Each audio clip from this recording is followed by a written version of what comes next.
These are the words Moses spoke to all Israel in the wilderness east of the Jordan, that is, in the Arabah, opposite Suf, between Paran and Tophel, Laban, Hazeroth, and Dizahab.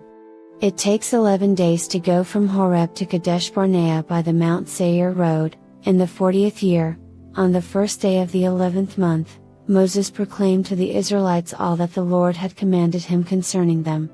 This was after he had defeated Sihon king of the Amorites, who reigned in Heshbon, and Adadrai had defeated Og king of Bashan, who reigned in Ashtaroth.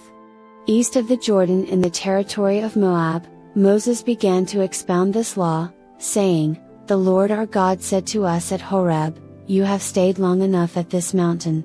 Break camp and advance into the hill country of the Amorites, go to all the neighboring peoples in the Arabah, in the mountains, in the western foothills, in the Negev and along the coast, to the land of the Canaanites and to Lebanon, as far as the great river, the Euphrates. See, I have given you this land. Go in and take possession of the land the Lord swore he would give to your fathers, to Abraham, Isaac, and Jacob, and to their descendants after them. At that time I said to you, You are too heavy a burden for me to carry alone. The Lord your God has increased your numbers so that today you are as numerous as the stars in the sky. May the Lord, the God of your ancestors, increase you 1,000 times and bless you as he has promised. But how can I bear your problems and your burdens and your disputes all by myself? Choose some wise, understanding and respected men from each of your tribes, and I will set them over you."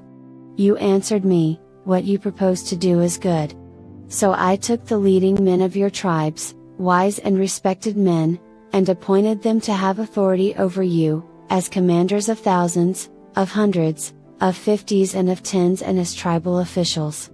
And I charged your judges at that time, hear the disputes between your people and judge fairly, whether the case is between two Israelites or between an Israelite and a foreigner residing among you. Do not show partiality in judging, hear both small and great alike. Do not be afraid of anyone, for judgment belongs to God. Bring me any case too hard for you, and I will hear it.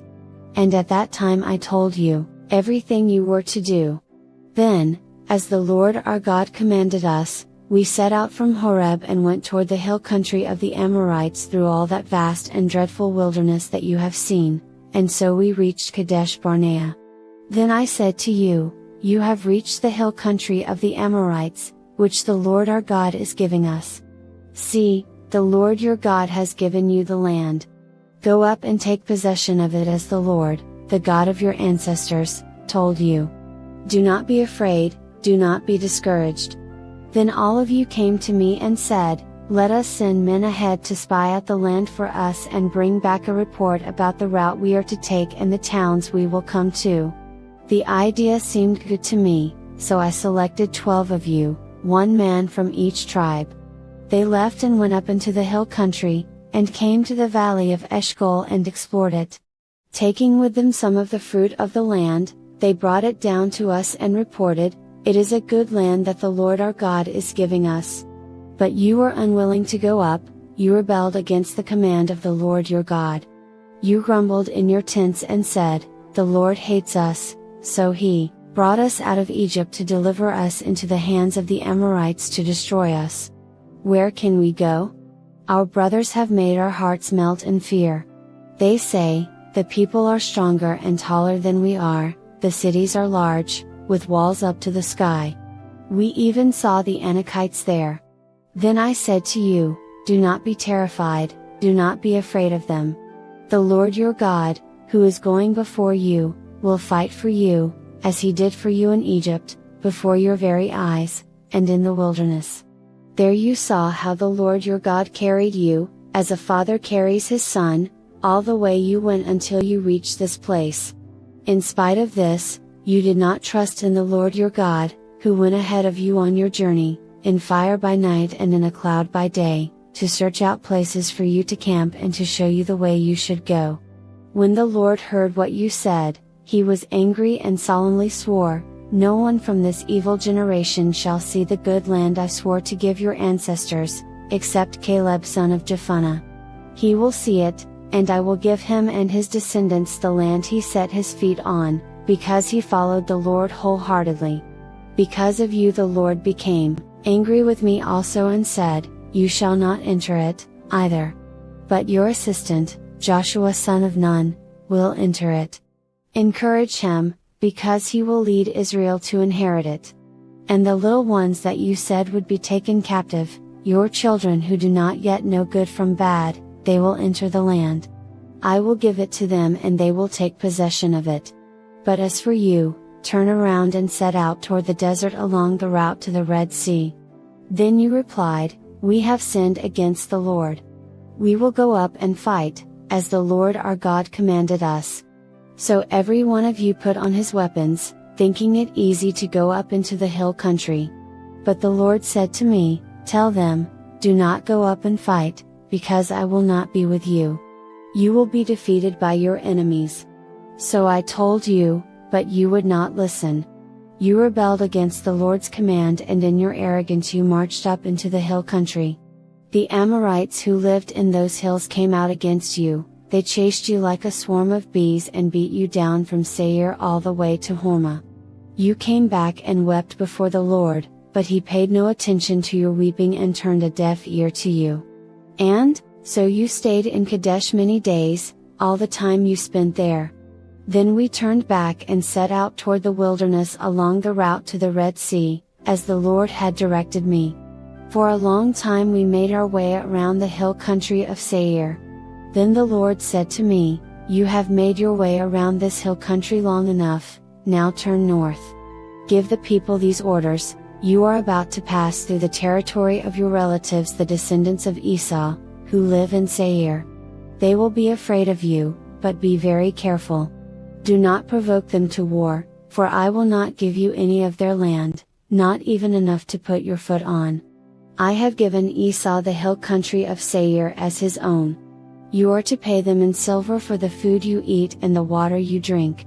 The Lord your God has blessed you in all the work of your hands. He has watched over your journey through this vast wilderness. These 40 years the Lord your God has been with you, and you have not lacked anything. So we went on past our relatives the descendants of Esau, who live in Seir. We turned from the Arabah road, which comes up from Elath and Ezion-Geber, and traveled along the desert road of Moab. Then, the Lord said to me, Do not harass the Moabites or provoke them to war, for I will not give you any part of their land. I have given Ar to the descendants of Lot as a possession.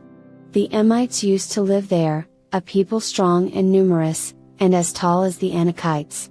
Like the Anakites, they too were considered Rephaites, but the Moabites called them Emites. Horites used to live in Seir, but the descendants of Esau drove them out. They destroyed the Horites from before them and settled in their place, just as Israel did in the land the Lord gave them as their possession, and the Lord said, Now get up and cross the Zerd Valley. So we crossed the valley. 38 years passed from the time we left Kadesh Barnea until we crossed the Zerd Valley. By then, that entire generation of fighting men had perished from the camp, as the Lord had sworn to them. The Lord's hand was against them until he had completely eliminated them from the camp. Now when the last of these fighting men among the people had died, the Lord said to me, Today you are to pass by the region of Moab at Ar. When you come to the Ammonites, do not harass them or provoke them to war, for I will not give you possession of any land belonging to the Ammonites. I have given it as a possession to the descendants of Lot. That too was considered a land of the Rephaites, who used to live there, but the Ammonites called them Zamzamites. They were a people strong and numerous, and as tall as the Anakites. The Lord destroyed them from before the Ammonites, who drove them out and settled in their place.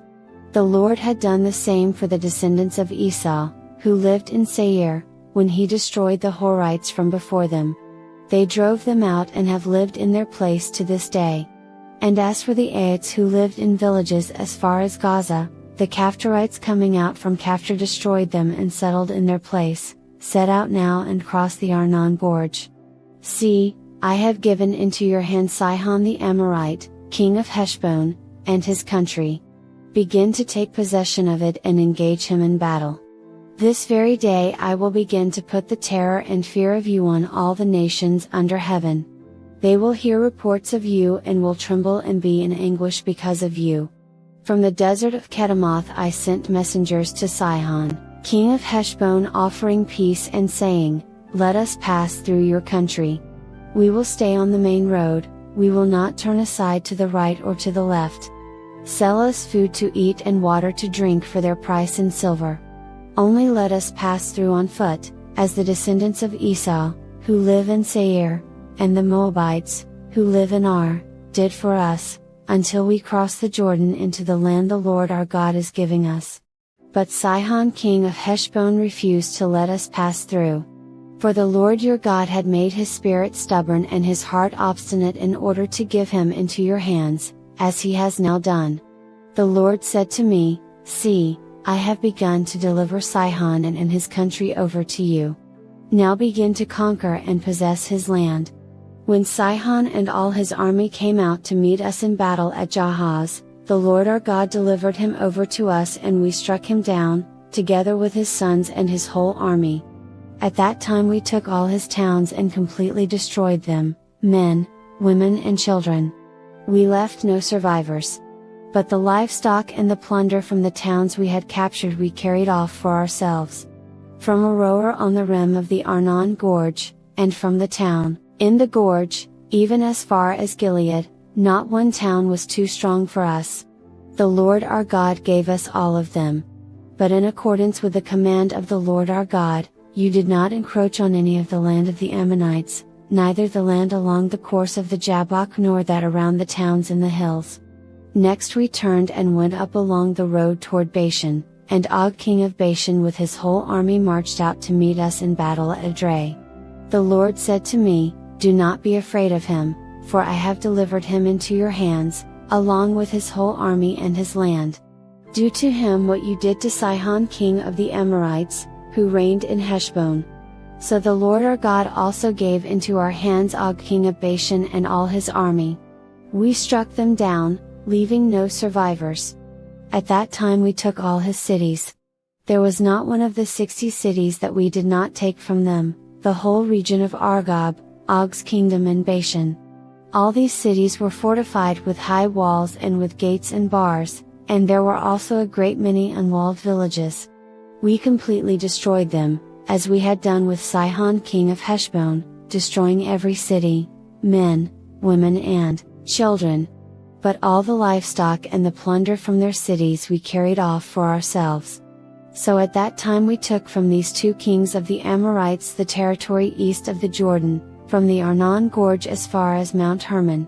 Hermon is called Sirion by the Sidonians, the Amorites call it Sinir. We took all the towns on the plateau, and all Gilead, and all Bashan as far as Seleka and Edrei, towns of Og's kingdom in Bashan. Og king of Bashan was the last of the Rephaites.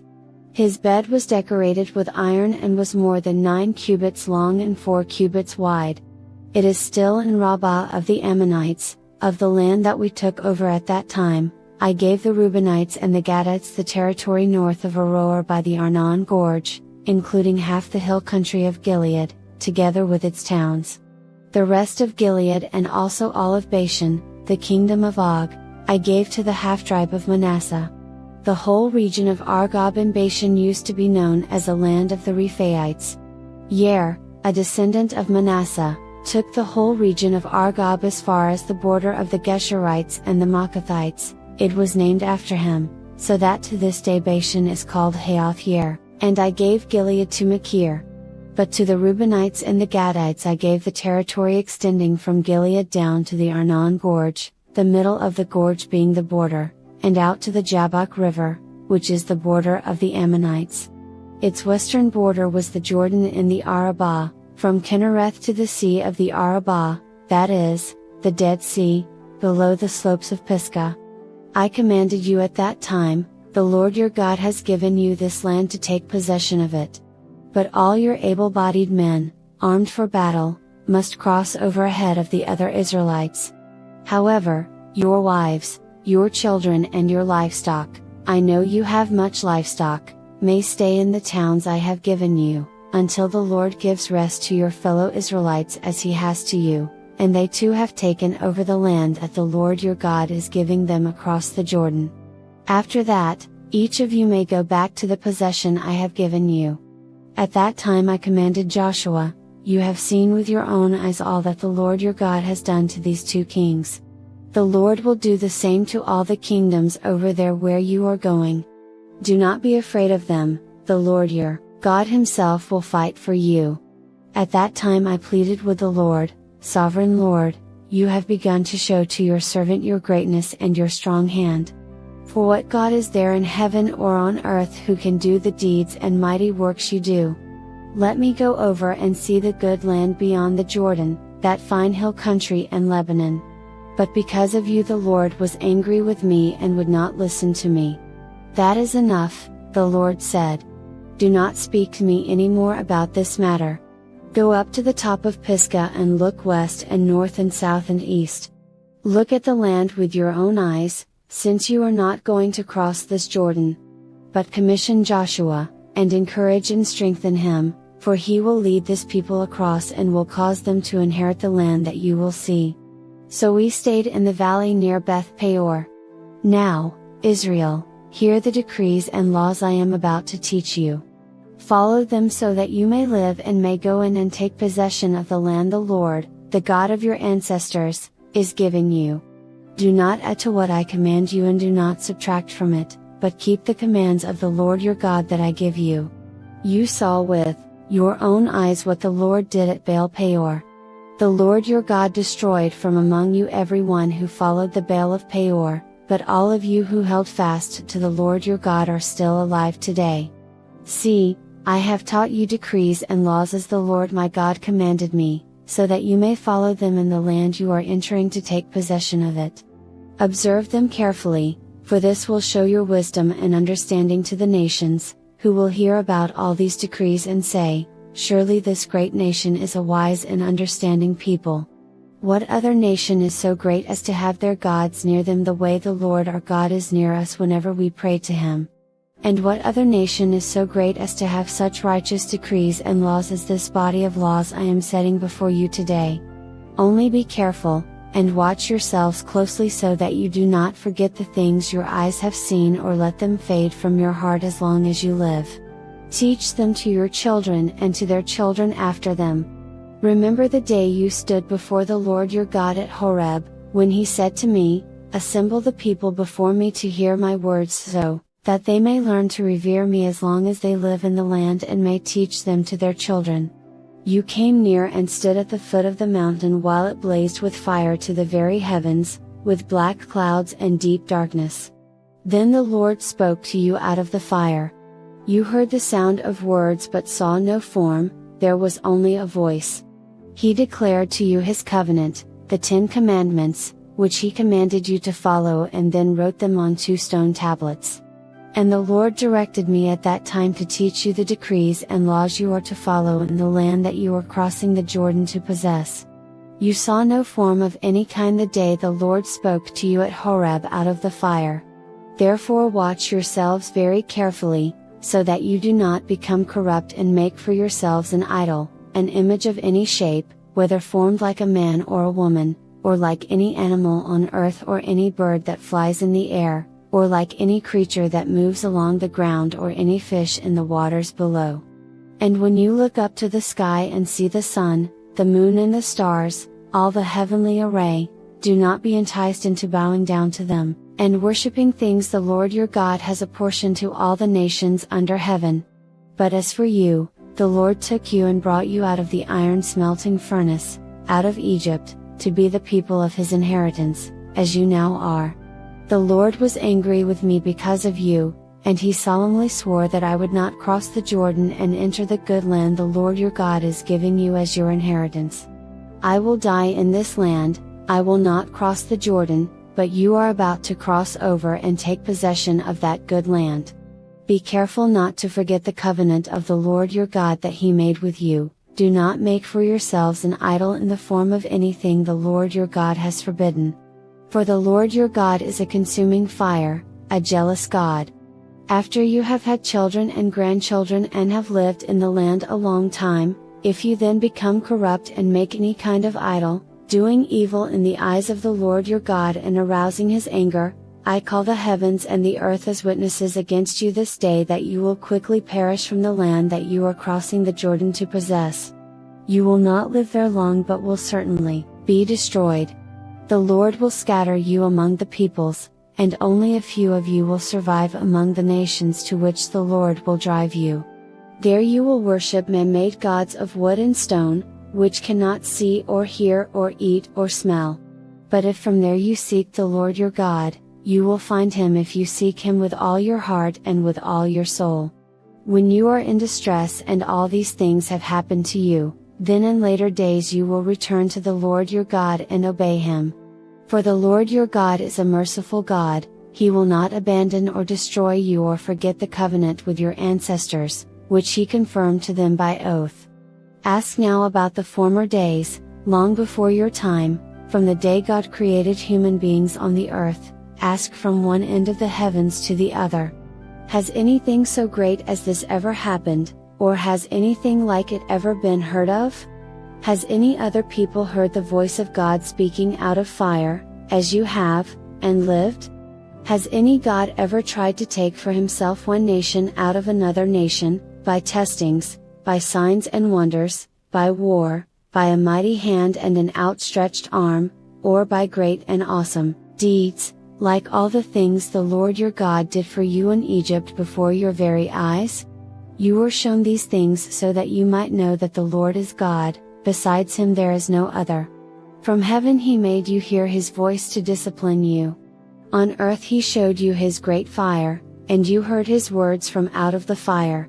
Because He loved your ancestors and chose their descendants after them, He brought you out of Egypt by His presence and His great strength, to drive out before you nations greater and stronger than you and to bring you into their land to give it to you for your inheritance, as it is today. Acknowledge and take to heart this day that the Lord is God in heaven above and on the earth below. There is no other. Keep His decrees and commands, which I am giving you today, so that it may go well with you and your children after you and that you may live long in the land the Lord your God gives you for all time. Then Moses set aside 3 cities east of the Jordan, to which anyone who had killed a person could flee if they had unintentionally killed a neighbor without malice aforethought. They could flee into one of these cities and save their life. The cities were these: Bethser in the wilderness plateau, for the Reubenites, Ramoth in Gilead, for the Gadites, and Golan in Bashan, for the Manassites. This is the law Moses set before the Israelites. These are the stipulations, decrees and laws Moses gave them when they came out of Egypt and were in the valley near Beth Peor east of the Jordan, in the land of Sihon king of the Amorites, who reigned in Heshbon and was defeated by Moses and the Israelites as they came out of Egypt. They took possession of his land and the land of Og king of Bashan, the 2 Amorite kings east of the Jordan. This land extended from Aroer on the rim of the Arnon Gorge to Mount Sirion, that is, Hermon, and included all the Arabah east of the Jordan, as far as the Dead Sea, below the slopes of Pisgah. Moses summoned all Israel and said, "Hear, Israel, the decrees and laws I declare in your hearing today. Learn them and be sure to follow them. The Lord our God made a covenant with us at Horeb. It was not with our ancestors that the Lord made this covenant, but with us, with all of us who are alive here today. The Lord spoke to you face to face out of the fire on the mountain. At that time, I stood between the Lord and you to declare to you the word of the Lord, because you were afraid of the fire and did not go up the mountain, and He said, I am the Lord your God, who brought you out of Egypt, out of the land of slavery. You shall have no other gods before me. You shall not make for yourself an image in the form of anything in heaven above or on the earth beneath or in the waters below. You shall not bow down to them or worship them, for I, the Lord your God, am a jealous God, punishing the children for the sin of the parents to the 3rd and 4th generation of those who hate me, but showing love to 1,000 generations of those who love me and keep my commandments. You shall not misuse the name of the Lord your God, for the Lord will not hold anyone guiltless who misuses his name. Observe the Sabbath day by keeping it holy, as the Lord your God has commanded you. 6 days you shall labor and do all your work, but the seventh day is a Sabbath to the Lord your God. On it you shall not do any work, neither you, nor your son or daughter, nor your male or female servant, nor your ox, your donkey or any of your animals, nor any foreigner residing in your towns, so that your male and female servants may rest, as you do. Remember that you were slaves in Egypt and that the Lord your God brought you out of there with a mighty hand and an outstretched arm. Therefore the Lord your God has commanded you to observe the Sabbath day. Honor your father and your mother, as the Lord your God has commanded you, so that you may live long and that it may go well with you in the land the Lord your God is giving you. You shall not murder. You shall not commit adultery. You shall not steal. You shall not give false testimony against your neighbor. You shall not covet your neighbor's wife. You shall not set your desire on your neighbor's house or land, his male or female servant, his ox or donkey, or anything that belongs to your neighbor. These are the commandments the Lord proclaimed in a loud voice to your whole assembly there on the mountain from out of the fire, the cloud and the deep darkness, and he added nothing more. Then he wrote them on 2 stone tablets and gave them to me. When you heard the voice out of the darkness, while the mountain was ablaze with fire, all the leaders of your tribes and your elders came to me. And you said, "The Lord our God has shown us his glory and his majesty, and we have heard his voice from the fire. Today we have seen that a person can live even if God speaks with them. But now, why should we die? This great fire will consume us, and we will die if we hear the voice of the Lord our God any longer. For what mortal has ever heard the voice of the living God speaking out of fire, as we have, and survived? Go near and listen to all that the Lord our God says. Then tell us whatever the Lord our God tells you. We will listen and obey. The Lord heard you when you spoke to me, and the Lord said to me, I have heard what this people said to you. Everything they said was good. Oh, that their hearts would be inclined to fear me and keep all my commands always, so that it might go well with them and their children forever. Go, tell them to return to their tents. But you stay here with me so that I may give you all the commands, decrees and laws you are to teach them to follow in the land I am giving them to possess. So be careful to do what the Lord your God has commanded you, do not turn aside to the right or to the left. Walk in obedience to all that the Lord your God has commanded you, so that you may live and prosper and prolong your days in the land that you will possess. These are the commands, decrees and laws the Lord your God directed me to teach you to observe in the land that you are crossing the Jordan to possess, so that you, your children and their children after them may fear the Lord your God as long as you live by keeping all his decrees and commands that I give you, and so that you may enjoy long life. Hear, Israel, and be careful to obey so that it may go well with you and that you may increase greatly in a land flowing with milk and honey, just as the Lord, the God of your ancestors, promised you. Hear, O Israel, the Lord our God, the Lord is one. Love the Lord your God with all your heart and with all your soul and with all your strength. These commandments that I give you today are to be on your hearts. Impress them on your children. Talk about them when you sit at home and when you walk along the road, when you lie down and when you get up. Tie them as symbols on your hands and bind them on your foreheads. Write them on the doorframes of your houses and on your gates.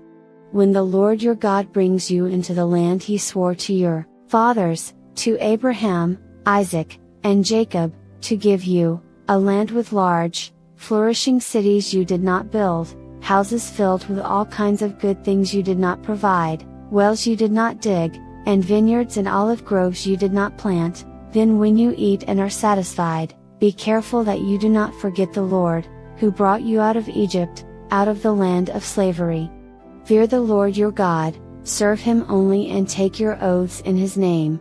Do not follow other gods, the gods of the peoples around you, for the Lord your God, who is among you, is a jealous God, and his anger will burn against you, and he will destroy you from the face of the land. Do not put the Lord your God to the test as you did at Massah. Be sure to keep the commands of the Lord your God and the stipulations and decrees he has given you. Do what is right and good in the Lord's sight, so that it may go well with you and you may go in and take over the good land the Lord promised on oath to your ancestors, thrusting out all your enemies before you, as the Lord said.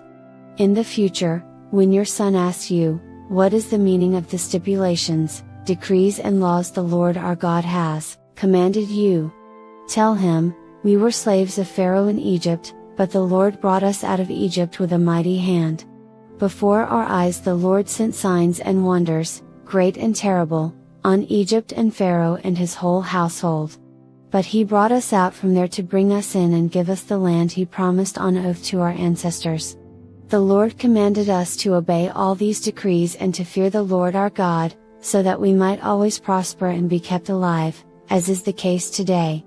And if we are careful to obey all this law before the Lord our God, as he has commanded us, that will be our righteousness. When the Lord your God brings you into the land you are entering to possess and drives out before you many nations, the Hittites, Girgashites, Amorites, Canaanites, Perizzites, Hivites, and Jebusites, 7 nations larger and stronger than you, and when the Lord your God has delivered them over to you and you have defeated them, then you must destroy them totally. Make no treaty with them, and show them no mercy. Do not intermarry with them.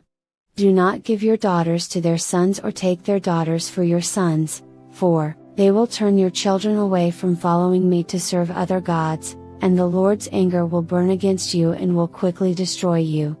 This is what you are to do to them: break down their altars, smash their sacred stones, cut down their Asherah poles and burn their idols in the fire. For you are a people holy to the Lord your God. The Lord your God has chosen you out of all the peoples on the face of the earth to be his people, his treasured possession.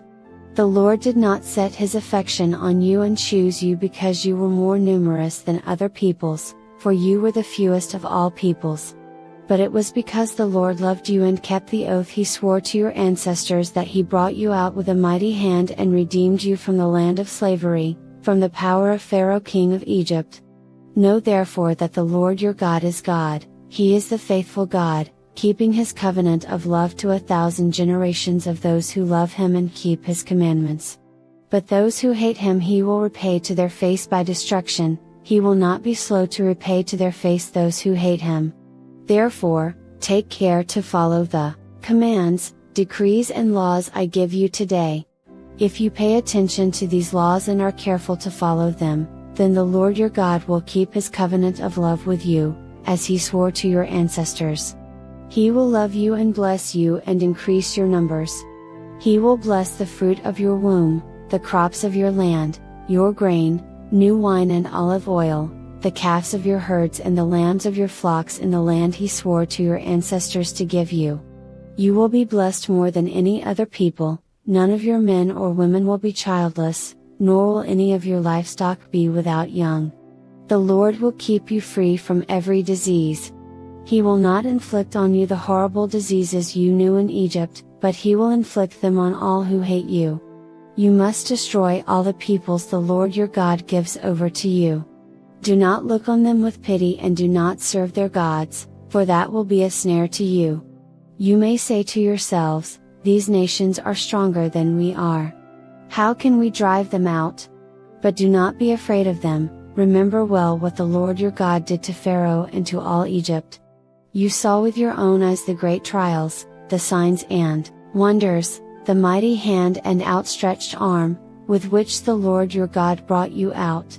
The Lord your God will do the same to all the peoples you now fear. Moreover, the Lord your God will send the hornet among them until even the survivors who hide from you have perished. Do not be terrified by them, for the Lord your God, who is among you, is a great and awesome God. The Lord your God will drive out those nations before you, little by little. You will not be allowed to eliminate them all at once, or the wild animals will multiply around you. But the Lord your God will deliver them over to you, throwing them into great confusion until they are destroyed. He will give their kings into your hand, and you will wipe out their names from under heaven. No one will be able to stand up against you, you will destroy them.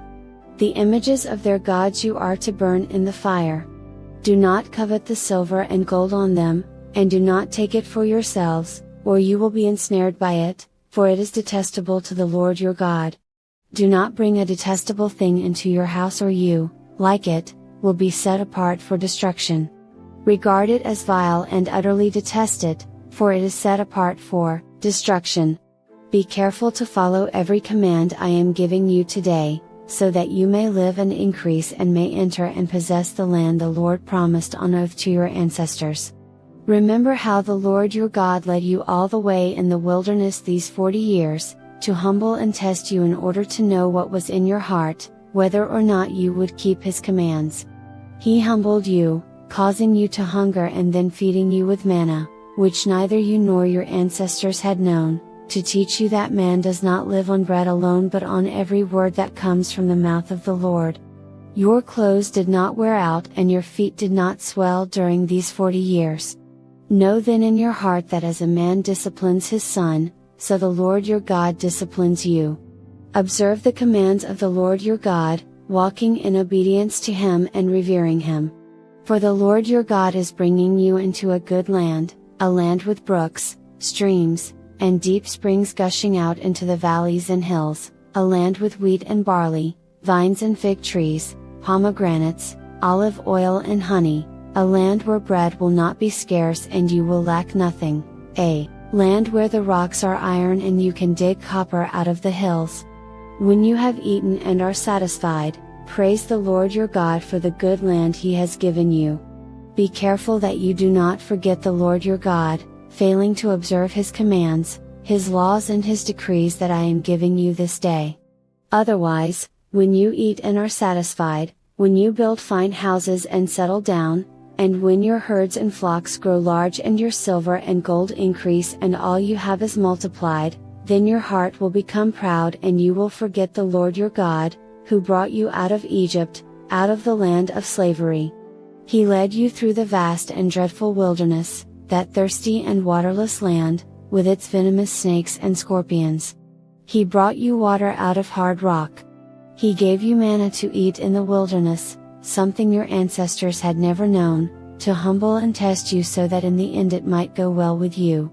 You may say to yourself, my power and the strength of my hands have produced this wealth for me.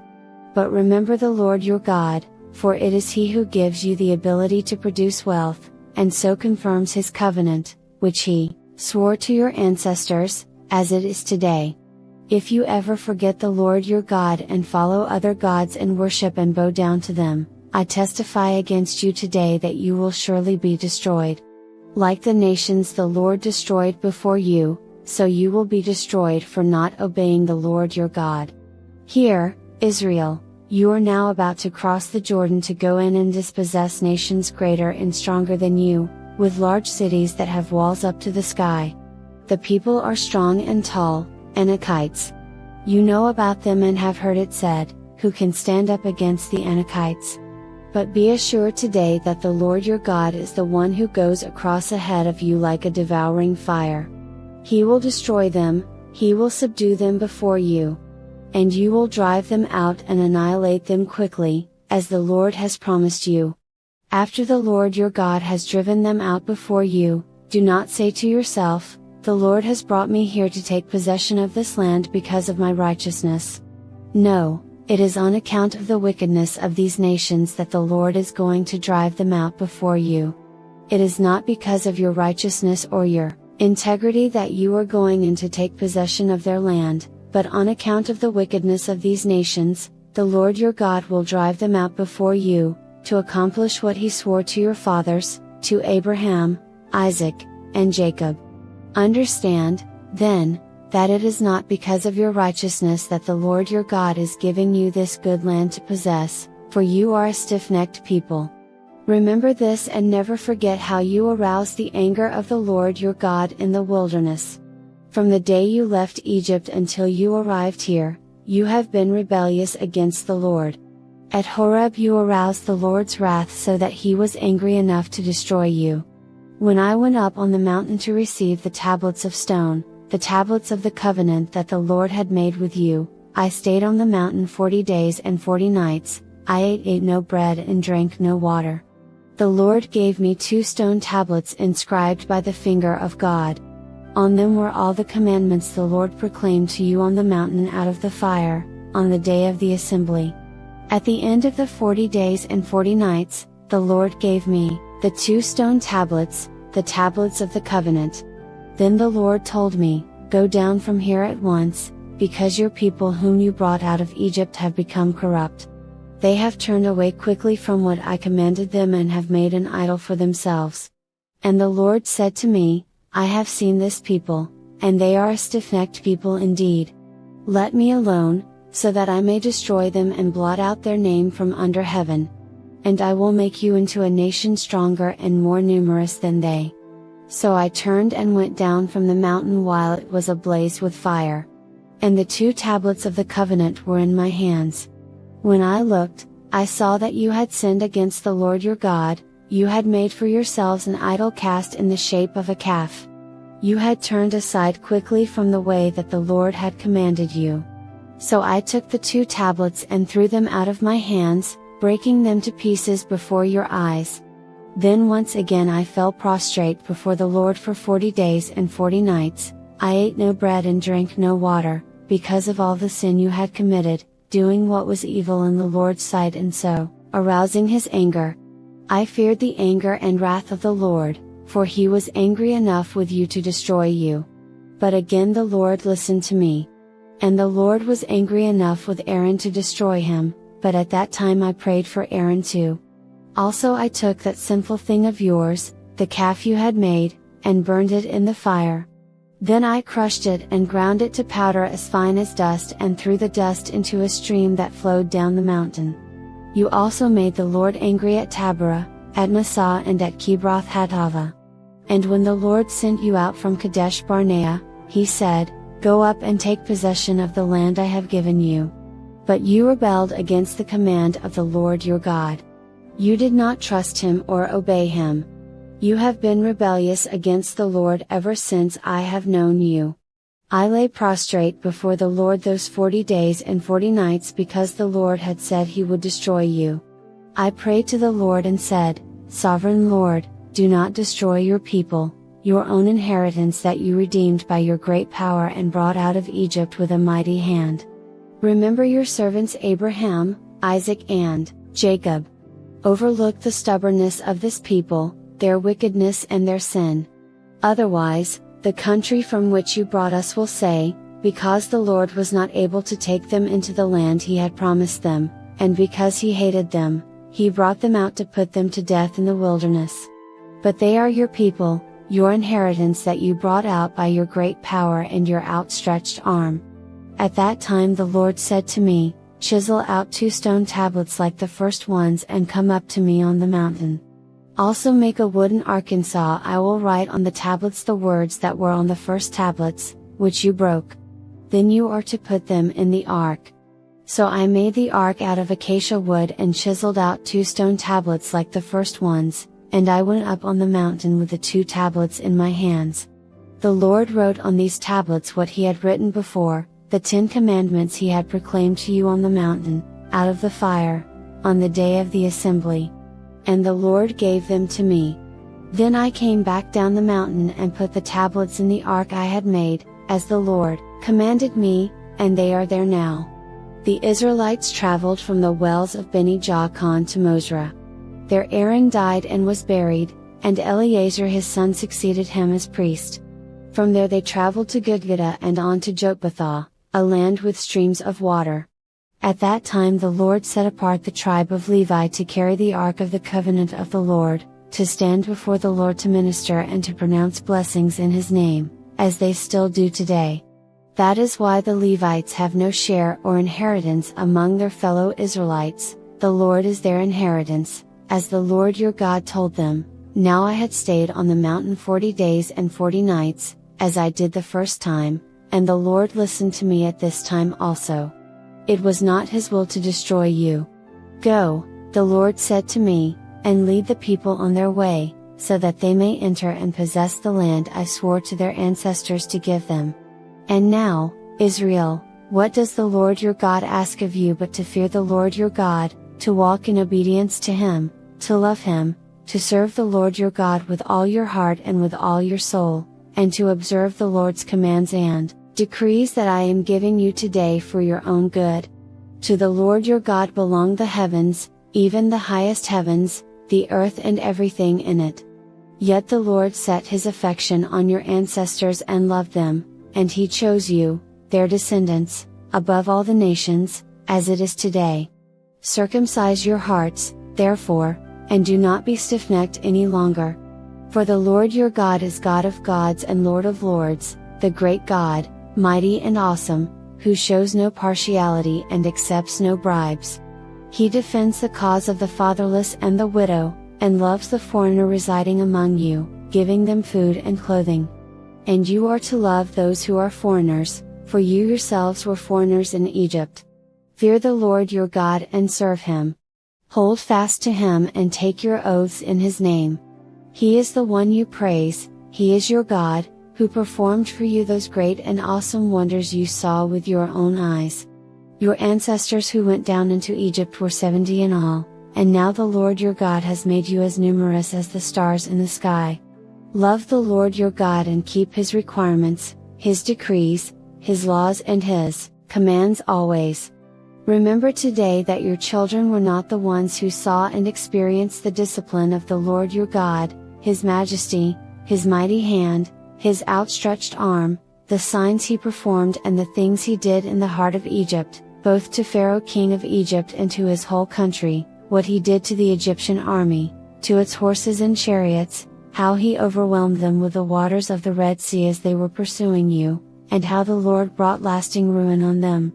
It was not your children who saw what He did for you in the wilderness until you arrived at this place, and what He did to Dathan and Abiram, sons of Eliab the Reubenite, when the earth opened its mouth right in the middle of all Israel and swallowed them up with their households, their tents and every living thing that belonged to them. But it was your own eyes that saw all these great things the Lord has done. Observe therefore all the commands I am giving you today, so that you may have the strength to go in and take over the land that you are crossing the Jordan to possess, and so that you may live long in the land the Lord swore to your ancestors to give to them, and their descendants, a land flowing with milk and honey. The land you are entering to take over is not like the land of Egypt, from which you have come, where you planted your seed and irrigated it by foot as in a vegetable garden. But the land you are crossing the Jordan to take possession of is a land of mountains and valleys that drinks rain from heaven. It is a land the Lord your God cares for, the eyes of the Lord your God are continually on it from the beginning of the year to its end. So if you faithfully obey the commands I am giving you today, to love the Lord your God and to serve Him with all your heart and with all your soul, then I will send rain on your land in its season, both autumn and spring rains, so that you may gather in your grain, new wine and olive oil. I will provide grass in the fields for your cattle, and you will eat and be satisfied. Be careful, or you will be enticed to turn away and worship other gods and bow down to them. Then the Lord's anger will burn against you, and He will shut up the heavens so that it will not rain and the ground will yield no produce, and you will soon perish from the good land the Lord is giving you. Fix these words of mine in your hearts and minds, tie them as symbols on your hands and bind them on your foreheads. Teach them to your children, talking about them when you sit at home and when you walk along the road, when you lie down and when you get up. Write them on the doorframes of your houses and on your gates, so that your days and the days of your children may be many in the land the Lord swore to give your ancestors, as many as the days that the heavens are above the earth. If you carefully observe all these commands I am giving you to follow, to love the Lord your God, to walk in obedience to Him and to hold fast to Him, then the Lord will drive out all these nations before you, and you will dispossess nations larger and stronger than you. Every place where you set your foot will be yours, your territory will extend from the desert to Lebanon, and from the Euphrates River to the Mediterranean Sea. No one will be able to stand against you. The Lord your God, as He promised you, will put the terror and fear of you on the whole land, wherever you go. See, I am setting before you today a blessing and a curse, the blessing if you obey the commands of the Lord your God, that I am giving you today, the curse if you disobey the commands of the Lord your God and turn from the way that I command you today by following other gods, which you have not known. When the Lord your God has brought you into the land you are entering to possess, you are to proclaim on Mount Gerizim the blessings, and on Mount Ebal the curses. As you know, these mountains are across the Jordan, westward, toward the setting sun, near the great trees of Moreh, in the territory of those Canaanites living in the Arabah in the vicinity of Gilgal. You are about to cross the Jordan to enter and take possession of the land the Lord your God is giving you. When you have taken it over and are living there, be sure that you obey all the decrees and laws I am setting before you today. These are the decrees and laws you must be careful to follow in the land that the Lord, the God of your ancestors, has given you to possess, as long as you live in the land. Destroy completely all the places on the high mountains, on the hills and under every spreading tree, where the nations you are dispossessing worship their gods. Break down their altars, smash their sacred stones and burn their Asherah poles in the fire, cut down the idols of their gods and wipe out their names from those places. You must not worship the Lord your God in their way. But you are to seek the place the Lord your God will choose from among all your tribes to put His name there for His dwelling. To that place you must go, there bring your burnt offerings and sacrifices, your tithes and special gifts, what you have vowed to give and your freewill offerings, and the firstborn of your herds and flocks. There, in the presence of the Lord your God, you and your families shall eat and shall rejoice in everything you have put your hand to, because the Lord your God has blessed you. You are not to do as we do here today, everyone doing as they see fit, since you have not yet reached the resting place and the inheritance the Lord your God is giving you. But you will cross the Jordan and settle in the land the Lord your God is giving you as an inheritance, and He will give you rest from all your enemies around you so that you will live in safety.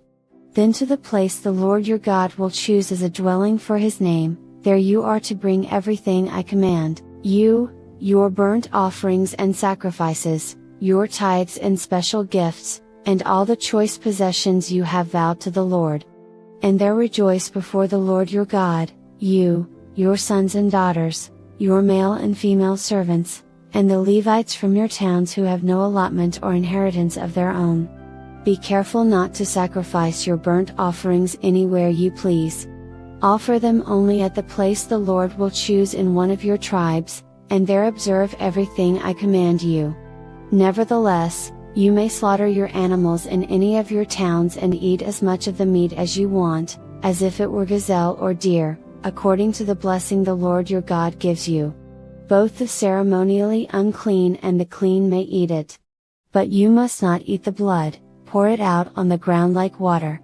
You must not eat in your own towns the tithe of your grain and new wine and olive oil, or the firstborn of your herds and flocks, or whatever you have vowed to give, or your freewill offerings or special gifts. Instead, you are to eat them in the presence of the Lord your God at the place the Lord your God will choose, you, your sons and daughters, your male and female servants, and the Levites from your towns, and you are to rejoice before the Lord your God in everything you put your hand to. Be careful not to neglect the Levites as long as you live in your land. When the Lord your God has enlarged your territory as He promised you, and you crave meat and say, I would like some meat, then you may eat as much of it as you want. If the place where the Lord your God chooses to put His name is too far away from you, you may slaughter animals from the herds and flocks the Lord has given you, as I have commanded you, and in your own towns you may eat as much of them as you want. Eat them as you would gazelle or deer. Both the ceremonially unclean and the clean may eat. But be sure you do not eat the blood, because the blood is the life, and you must not eat the life with the meat. You must not eat the blood, pour it out on the ground like water. Do not eat it, so that it may go well with you and your children after you, because you will be doing what is right in the eyes of the Lord. But take your consecrated things and whatever you have vowed to give, and go to the place the Lord will choose. Present your burnt offerings on the altar of the Lord your God, both the meat and the blood. The blood of your sacrifices must be poured beside the altar of the Lord your God, but you may eat the meat. Be careful to obey all these regulations I am giving you, so that it may always go well with you and your children after you, because you will be doing what is good and right in the eyes of the Lord your God. The Lord your God will cut off before you the nations you are about to invade and dispossess. But when you have driven them out and settled in their land, and after they have been destroyed before you, be careful not to be ensnared by inquiring about their gods, saying, "How do these nations serve their gods? We will do the same." You must not worship the Lord your God in their way, because in worshiping their gods, they do all kinds of detestable things the Lord hates. They even burn their sons and daughters in the fire as sacrifices to their gods. See that you do all I command you, do not add to it or take away from it. If a prophet, or one who foretells by dreams, appears among you and announces to you a sign or wonder, and if the sign or wonder spoken of takes place, and the prophet says, "Let us follow other gods, gods you have not known, and let us worship them," you must not listen to the words of that prophet or dreamer. The Lord your God is testing you to find out whether you love Him with all your heart and with all your soul. It is the Lord your God you must follow, and Him you must revere. Keep His commands and obey Him, serve Him and hold fast to Him. That prophet or dreamer must be put to death for inciting rebellion against the Lord your God, who brought you out of Egypt and redeemed you from the land of slavery. That prophet or dreamer tried to turn you from the way the Lord your God commanded you to follow. You must purge the evil from among you. If your very own brother, or your son or daughter, or the wife you love, or your closest friend secretly entices you, saying, "Let us go and worship other gods, gods that neither you nor your ancestors have known, gods of the peoples around you, whether near or far, from one end of the land to the other," do not yield to them or listen to them. Show them no pity.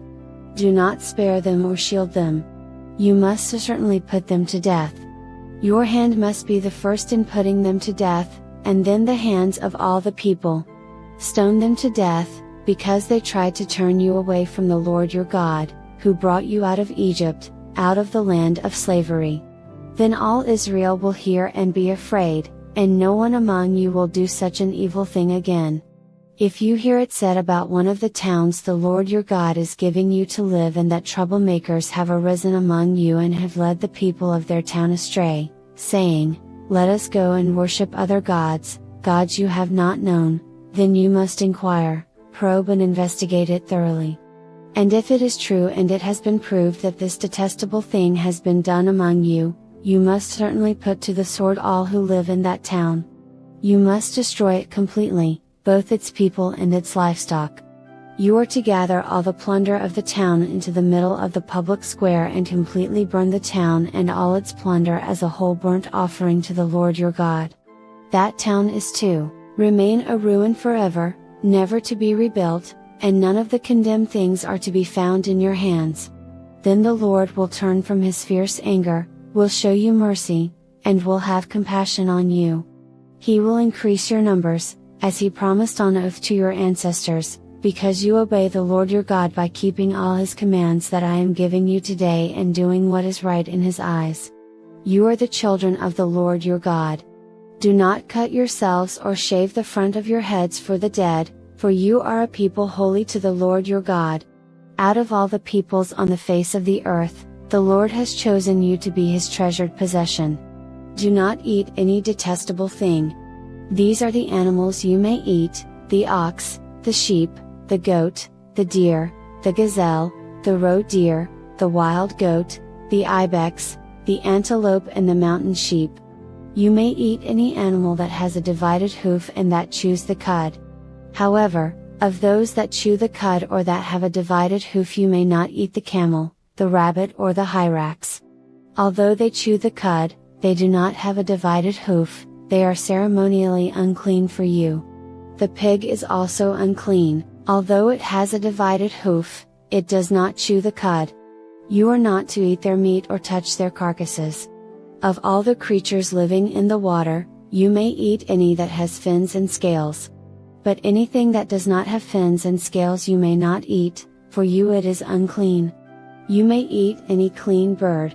But these you may not eat: the eagle, the vulture, the black vulture, the red kite, the black kite, any kind of falcon, any kind of raven, the horned owl, the screech owl, the gull, any kind of hawk, the little owl, the great owl, the white owl, the desert owl, the osprey, the cormorant, the stork, any kind of heron, the hoopoe and the bat. All flying insects are unclean to you, do not eat them. But any winged creature that is clean you may eat. Do not eat anything you find already dead. You may give it to the foreigner residing in any of your towns, and they may eat it, or you may sell it to any other foreigner. But you are a people holy to the Lord your God. Do not cook a young goat in its mother's milk. Be sure to set aside 1/10 of all that your fields produce each year. Eat the tithe of your grain, new wine and olive oil, and the firstborn of your herds and flocks in the presence of the Lord your God at the place He will choose as a dwelling for His name, so that you may learn to revere the Lord your God always. But if that place is too distant and you have been blessed by the Lord your God and cannot carry your tithe, because the place where the Lord will choose to put His name is so far away, then exchange your tithe for silver, and take the silver with you and go to the place the Lord your God will choose. Use the silver to buy whatever you like: cattle, sheep, wine or other fermented drink, or anything you wish. Then you and your household shall eat there in the presence of the Lord your God and rejoice. And do not neglect the Levites living in your towns, for they have no allotment or inheritance of their own. At the end of every 3 years, bring all the tithes of that year's produce and store it in your towns, so that the Levites, who have no allotment or inheritance of their own, and the foreigners, the fatherless and the widows who live in your towns may come and eat and be satisfied, and so that the Lord your God may bless you in all the work of your hands. At the end of every 7 years you must cancel debts. This is how it is to be done: every creditor shall cancel any loan they have made to a fellow Israelite. They shall not require payment from anyone among their own people, because the Lord's time for canceling debts has been proclaimed. You may require payment from a foreigner, but you must cancel any debt your fellow Israelite owes you. However, there need be no poor people among you, for in the land the Lord your God is giving you to possess as your inheritance, He will richly bless you, if only you fully obey the Lord your God and are careful to follow all these commands I am giving you today. For the Lord your God will bless you as He has promised, and you will lend to many nations but will borrow from none. You will rule over many nations but none will rule over you. If anyone is poor among your fellow Israelites in any of the towns of the land the Lord your God is giving you, do not be hard-hearted or tight-fisted toward them. Rather, be open-handed and freely lend them whatever they need.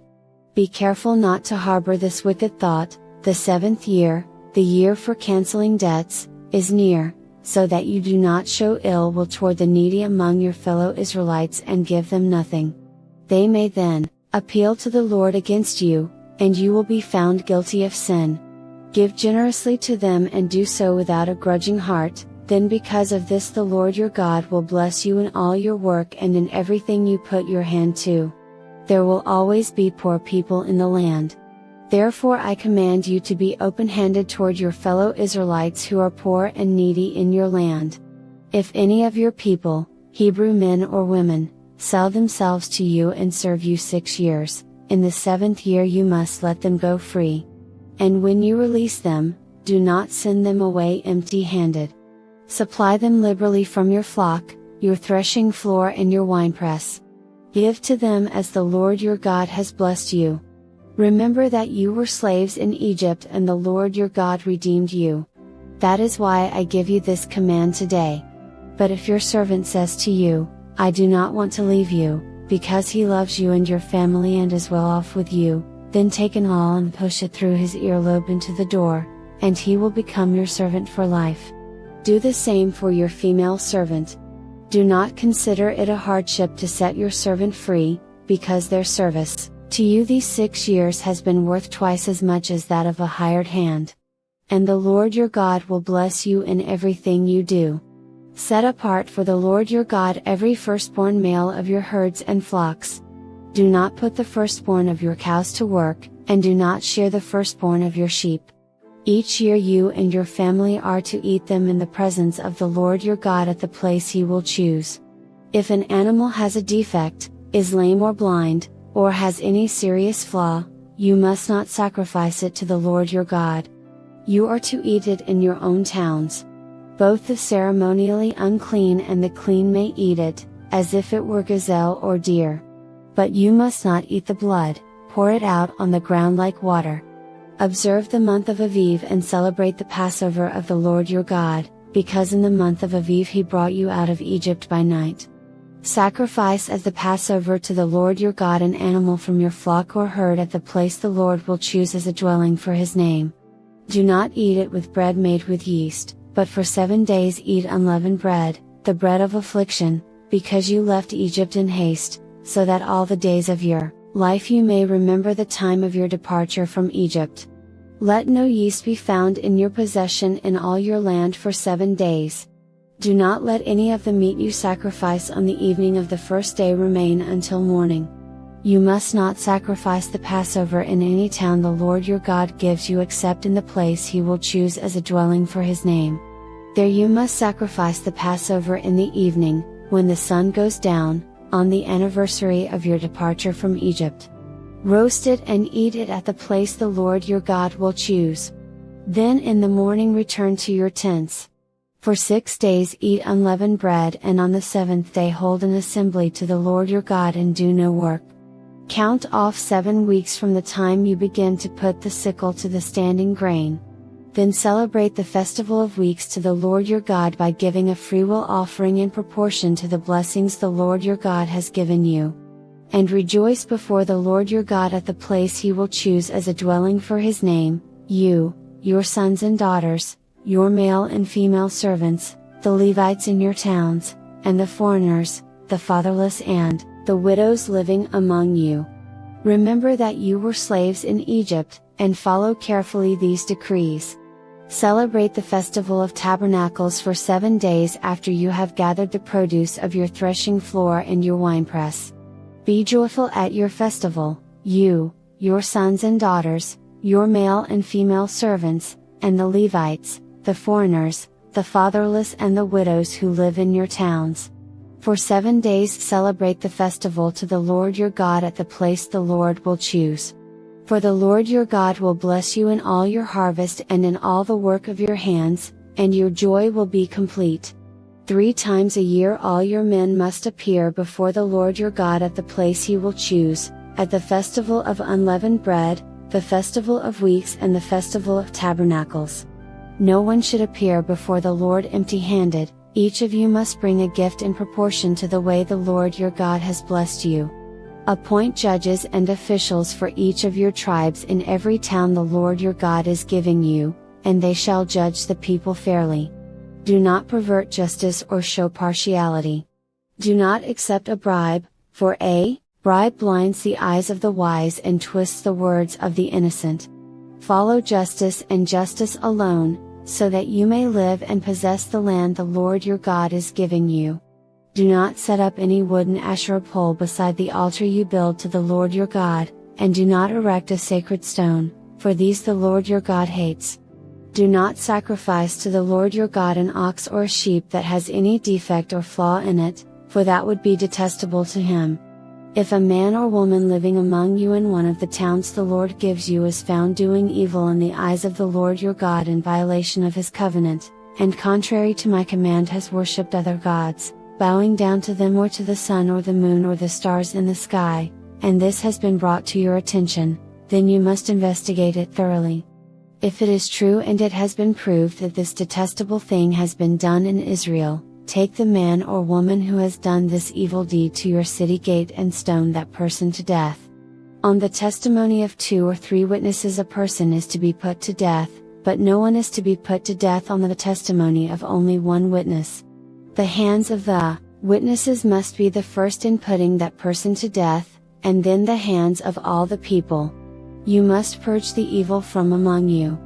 If cases come before your courts that are too difficult for you to judge, whether bloodshed, lawsuits or assaults, take them to the place the Lord your God will choose. Go to the Levitical priests and to the judge who is in office at that time. Inquire of them and they will give you the verdict. You must act according to the decisions they give you at the place the Lord will choose. Be careful to do everything they instruct you to do. Act according to whatever they teach you and the decisions they give you. Do not turn aside from what they tell you, to the right or to the left. Anyone who shows contempt for the judge or for the priest who stands ministering there to the Lord your God is to be put to death. You must purge the evil from Israel. All the people will hear and be afraid, and will not be contemptuous again. When you enter the land the Lord your God is giving you and have taken possession of it and settled in it, and you say, "Let us set a king over us like all the nations around us," be sure to appoint over you a king the Lord your God chooses. He must be from among your fellow Israelites. Do not place a foreigner over you, one who is not an Israelite. The king, moreover, must not acquire great numbers of horses for himself or make the people return to Egypt to get more of them, for the Lord has told you, you are not to go back that way again. He must not take many wives, or his heart will be led astray. He must not accumulate large amounts of silver and gold. When he takes the throne of his kingdom, he is to write for himself on a scroll a copy of this law, taken from that of the Levitical priests. It is to be with him, and he is to read it all the days of his life so that he may learn to revere the Lord his God and follow carefully all the words of this law and these decrees and not consider himself better than his fellow Israelites and turn from the law to the right or to the left. Then he and his descendants will reign a long time over his kingdom in Israel. The Levitical priests, indeed, the whole tribe of Levi, are to have no allotment or inheritance with Israel. They shall live on the food offerings presented to the Lord, for that is their inheritance. They shall have no inheritance among their fellow Israelites, the Lord is their inheritance, as he promised them. This is the share due the priests from the people who sacrifice a bull or a sheep, the shoulder, the internal organs and the meat from the head. You are to give them the first fruits of your grain, new wine and olive oil, and the first wool from the shearing of your sheep, for the Lord your God has chosen them and their descendants out of all your tribes to stand and minister in the Lord's name always.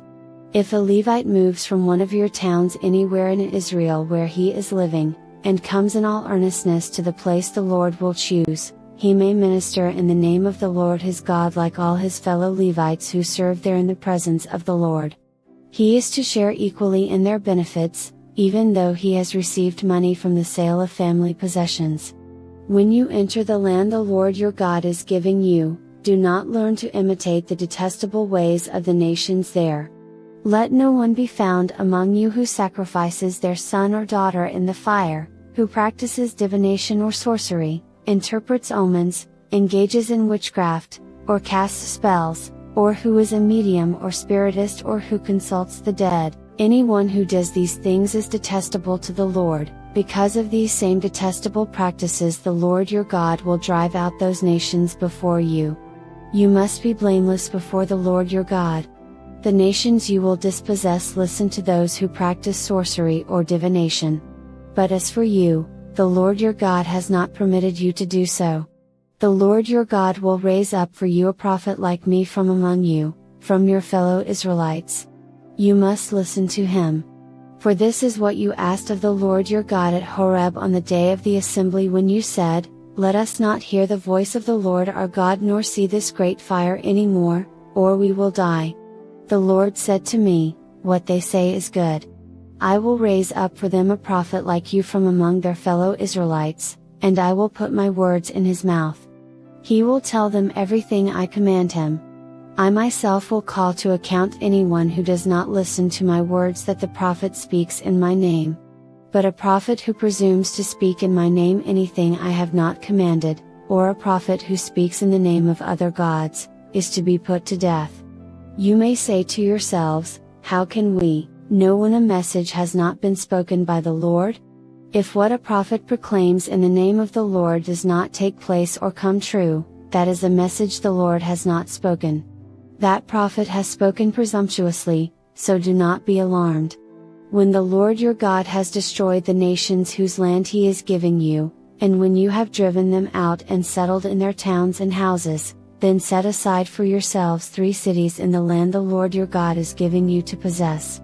Determine the distances involved and divide into 3 parts the land the Lord your God is giving you as an inheritance, so that a person who kills someone may flee for refuge to one of these cities. This is the rule concerning anyone who kills a person and flees there for safety, anyone who kills a neighbor unintentionally, without malice aforethought. For instance, a man may go into the forest with his neighbor to cut wood, and as he swings his axe to fell a tree, the head may fly off and hit his neighbor and kill him. That man may flee to one of these cities and save his life. Otherwise, the avenger of blood might pursue him in a rage, overtake him if the distance is too great, and kill him even though he is not deserving of death, since he did it to his neighbor without malice aforethought. This is why I command you to set aside for yourselves 3 cities. If the Lord your God enlarges your territory, as He promised on oath to your ancestors, and gives you the whole land He promised them, because you carefully follow all these laws I command you today, to love the Lord your God and to walk always in obedience to Him, then you are to set aside 3 more cities. Do this so that innocent blood will not be shed in your land, which the Lord your God is giving you as your inheritance, and so that you will not be guilty of bloodshed. But if out of hate someone lies in wait, assaults and kills a neighbor, and then flees to one of these cities, the killer shall be sent for by the town elders, be brought back from the city, and be handed over to the avenger of blood to die. Show no pity. You must purge from Israel the guilt of shedding innocent blood, so that it may go well with you. Do not move your neighbor's boundary stone set up by your predecessors in the inheritance you receive in the land the Lord your God is giving you to possess. One witness is not enough to convict anyone accused of any crime or offense they may have committed. A matter must be established by the testimony of 2 or 3 witnesses. If a malicious witness takes the stand to accuse someone of a crime, the 2 people involved in the dispute must stand in the presence of the Lord before the priests and the judges who are in office at the time. The judges must make a thorough investigation, and if the witness proves to be a liar, giving false testimony against a fellow Israelite, then do to the false witness as that witness intended to do to the other party. You must purge the evil from among you. The rest of the people will hear of this and be afraid, and never again will such an evil thing be done among you. Show no pity, life for life, eye for eye, tooth for tooth, hand for hand, foot for foot. When you go to war against your enemies and see horses and chariots and an army greater than yours, do not be afraid of them, because the Lord your God, who brought you up out of Egypt, will be with you. When you are about to go into battle, the priest shall come forward and address the army. He shall say, "Hear, Israel, today you are going into battle against your enemies. Do not be faint-hearted or afraid, do not panic or be terrified by them. For the Lord your God is the one who goes with you to fight for you against your enemies to give you victory." The officer shall say to the army, "Has anyone built a new house and not yet begun to live in it? Let him go home, or he may die in battle and someone else may begin to live in it.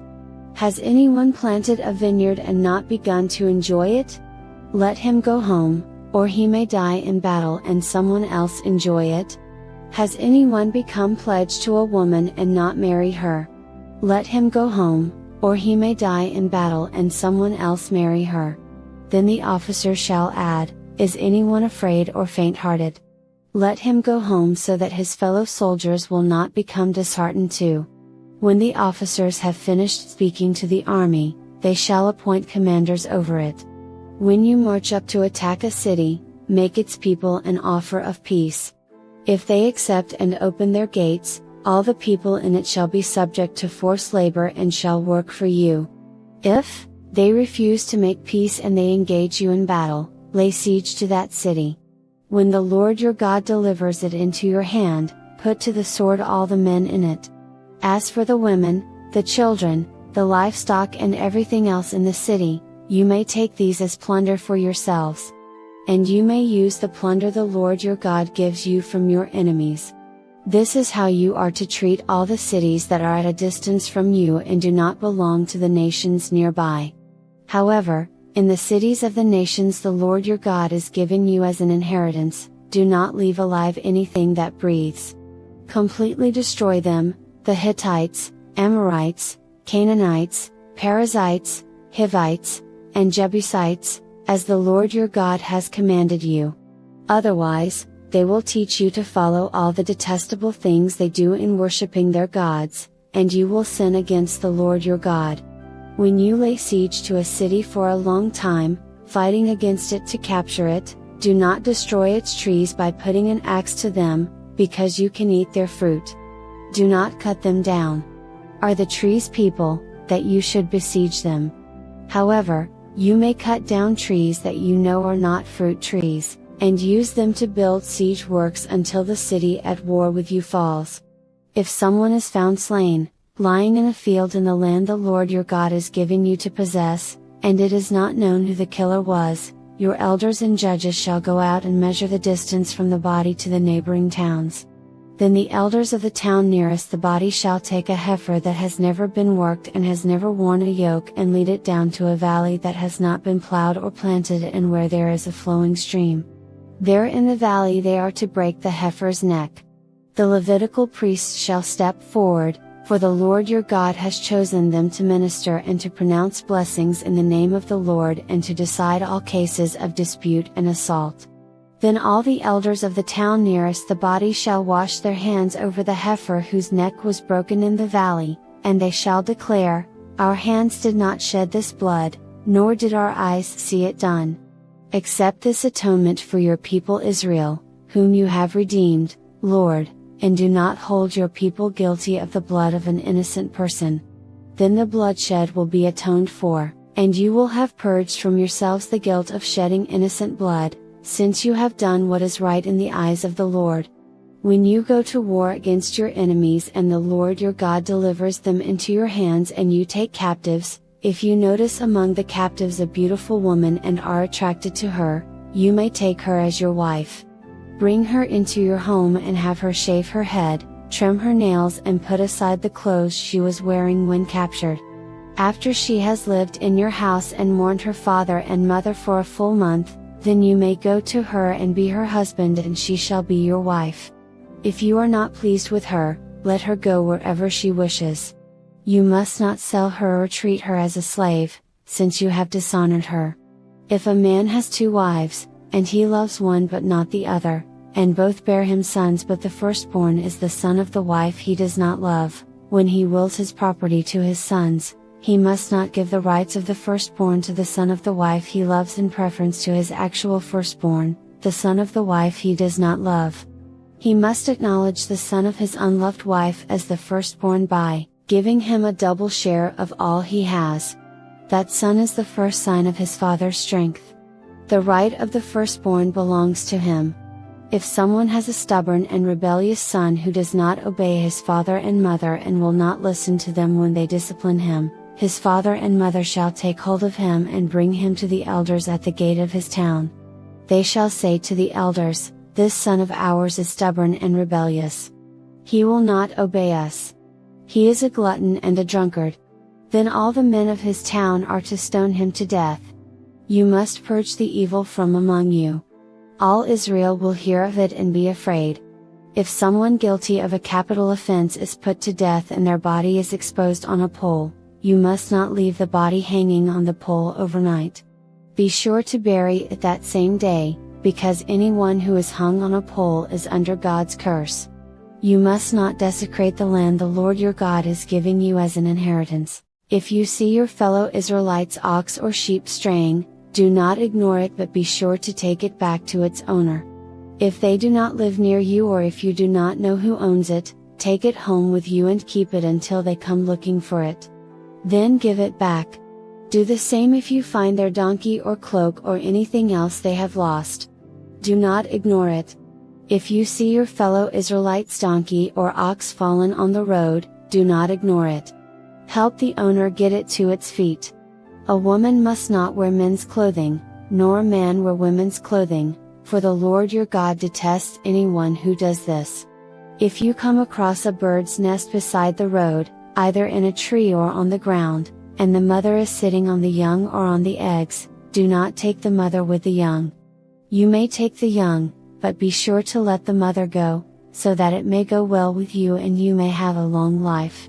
When you build a new house, make a parapet around your roof so that you may not bring the guilt of bloodshed on your house if someone falls from the roof.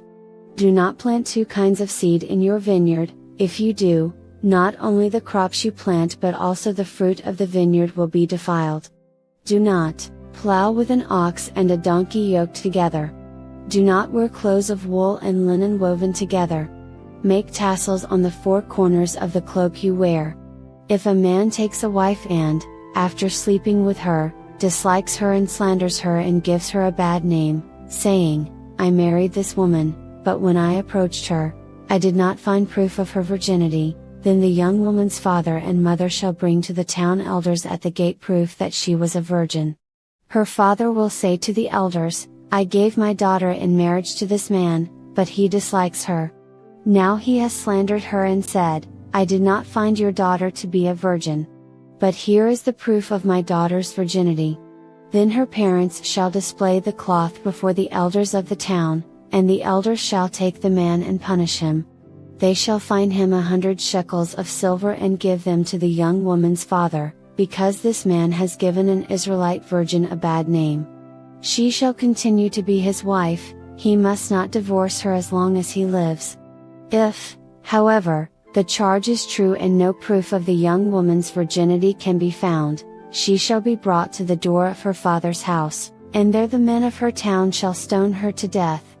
She has done an outrageous thing in Israel by being promiscuous while still in her father's house. You must purge the evil from among you. If a man is found sleeping with another man's wife, both the man who slept with her and the woman must die. You must purge the evil from Israel. If a man happens to meet in a town a virgin pledged to be married and he sleeps with her, you shall take both of them to the gate of that town and stone them to death, the young woman because she was in a town and did not scream for help, and the man because he violated another man's wife. You must purge the evil from among you. But if out in the country a man happens to meet a young woman pledged to be married and rapes her, only the man who has done this shall die. Do nothing to the woman, she has committed no sin deserving death. This case is like that of someone who attacks and murders a neighbor, for the man found the young woman out in the country, and though the betrothed woman screamed, there was no one to rescue her. If a man happens to meet a virgin who is not pledged to be married and rapes her and they are discovered, he shall pay her father 50 shekels of silver. He must marry the young woman, for he has violated her. He can never divorce her as long as he lives. A man is not to marry his father's wife, he must not dishonor his father's bed. No one who has been emasculated by crushing or cutting may enter the assembly of the Lord. No one born of a forbidden marriage nor any of their descendants may enter the assembly of the Lord, not even in the 10th generation.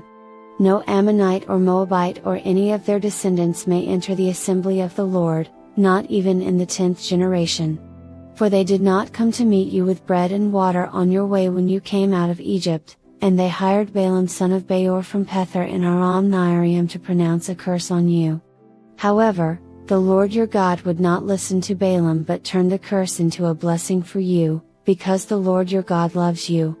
Do not seek a treaty of friendship with them as long as you live. Do not despise an Edomite, for the Edomites are related to you. Do not despise an Egyptian, because you resided as foreigners in their country. The 3rd generation of children born to them may enter the assembly of the Lord. When you are encamped against your enemies, keep away from everything impure. If one of your men is unclean because of a nocturnal emission, he is to go outside the camp and stay there. But as evening approaches he is to wash himself, and at sunset he may return to the camp. Designate a place outside the camp where you can go to relieve yourself. As part of your equipment, have something to dig with, and when you relieve yourself, dig a hole and cover up your excrement. For the Lord your God moves about in your camp to protect you and to deliver your enemies to you. Your camp must be holy, so that he will not see among you anything indecent and turn away from you. If a slave has taken refuge with you, do not hand them over to their master. Let them live among you wherever they like and in whatever town they choose. Do not oppress them. No Israelite man or woman is to become a shrine prostitute. You must not bring the earnings of a female prostitute or of a male prostitute into the house of the Lord your God to pay any vow, because the Lord your God detests them both. Do not charge a fellow Israelite interest, whether on money or food or anything else that may earn interest. You may charge a foreigner interest, but not a fellow Israelite, so that the Lord your God may bless you in everything you put your hand to in the land you are entering to possess. If you make a vow to the Lord your God, do not be slow to pay it, for the Lord your God will certainly demand it of you and you will be guilty of sin. But if you refrain from making a vow, you will not be guilty.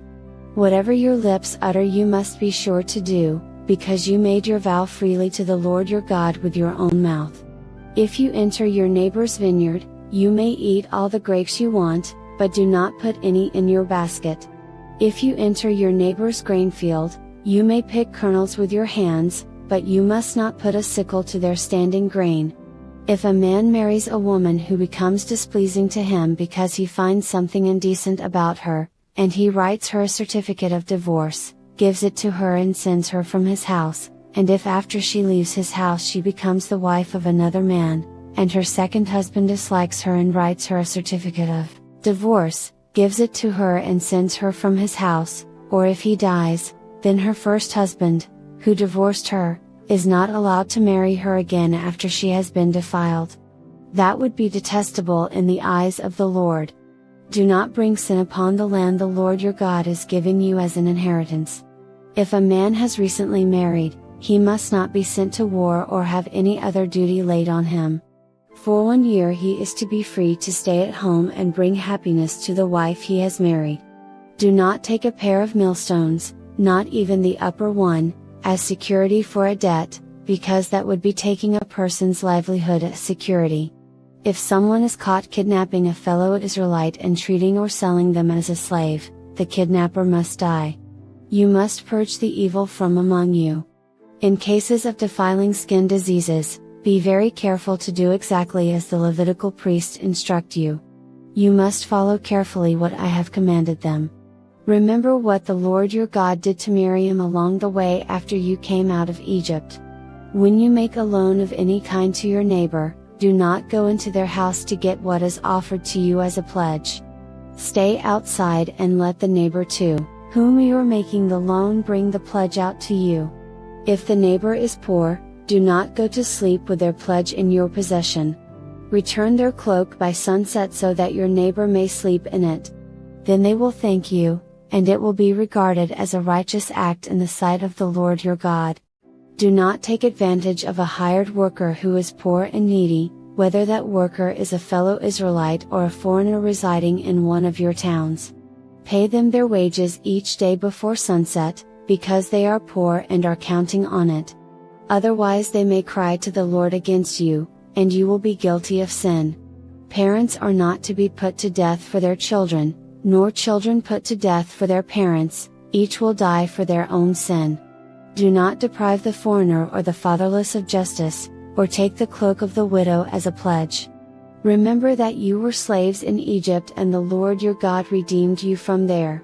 That is why I command you to do this.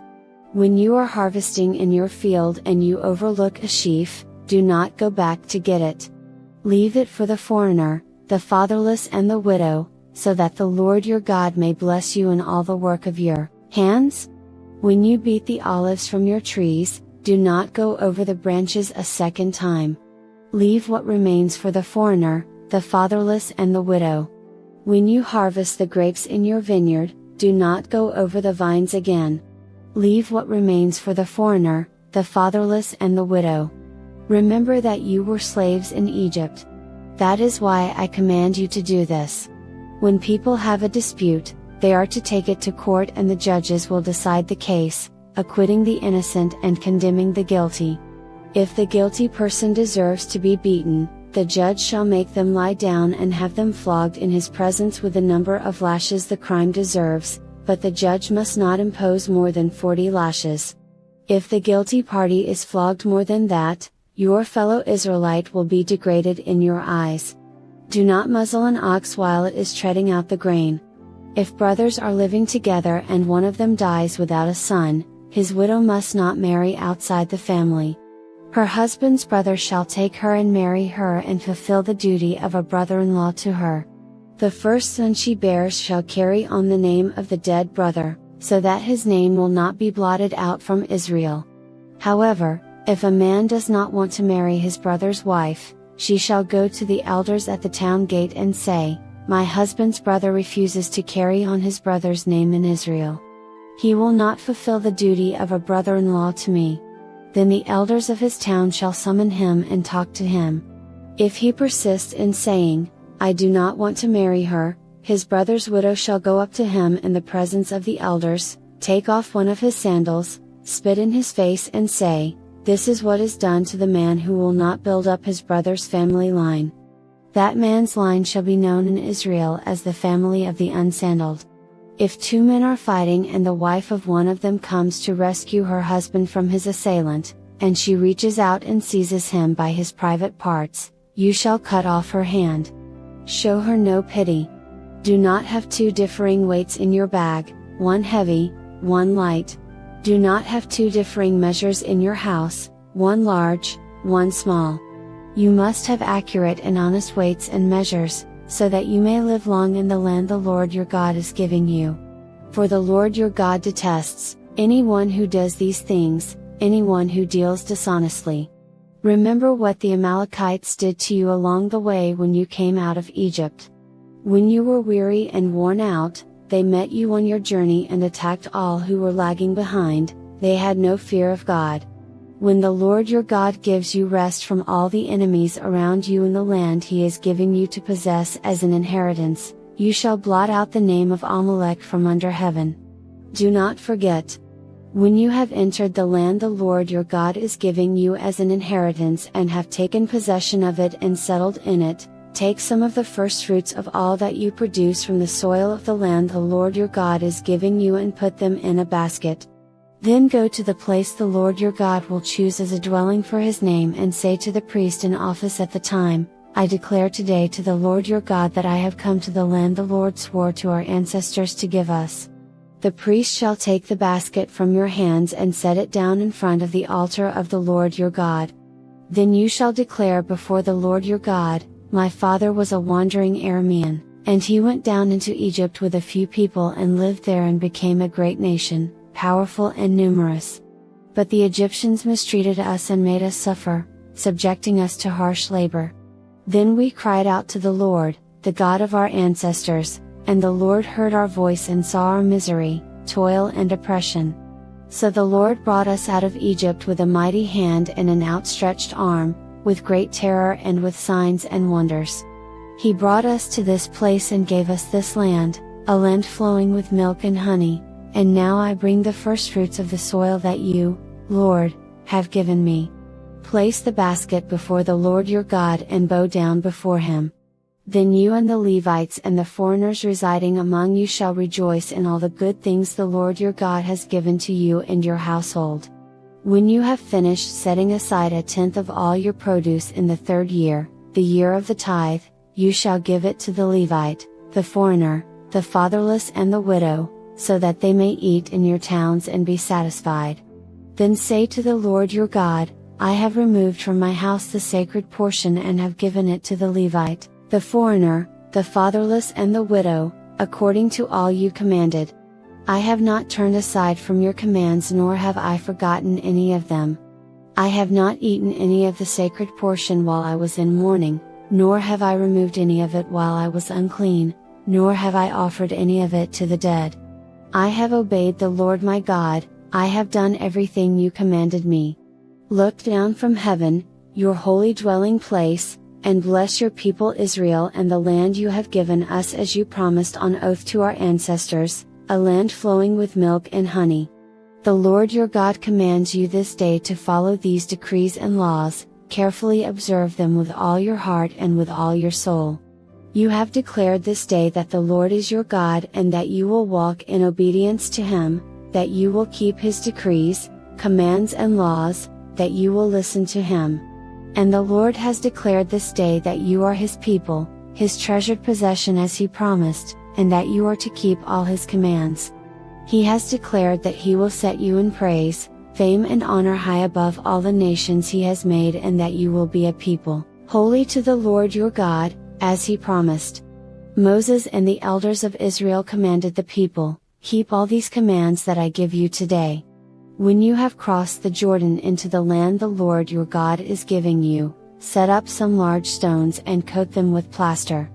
Write on them all the words of this law when you have crossed over to enter the land the Lord your God is giving you, a land flowing with milk and honey, just as the Lord, the God of your ancestors, promised you. And when you have crossed the Jordan, set up these stones on Mount Ebal, as I command you today, and coat them with plaster. Build there an altar to the Lord your God, an altar of stones.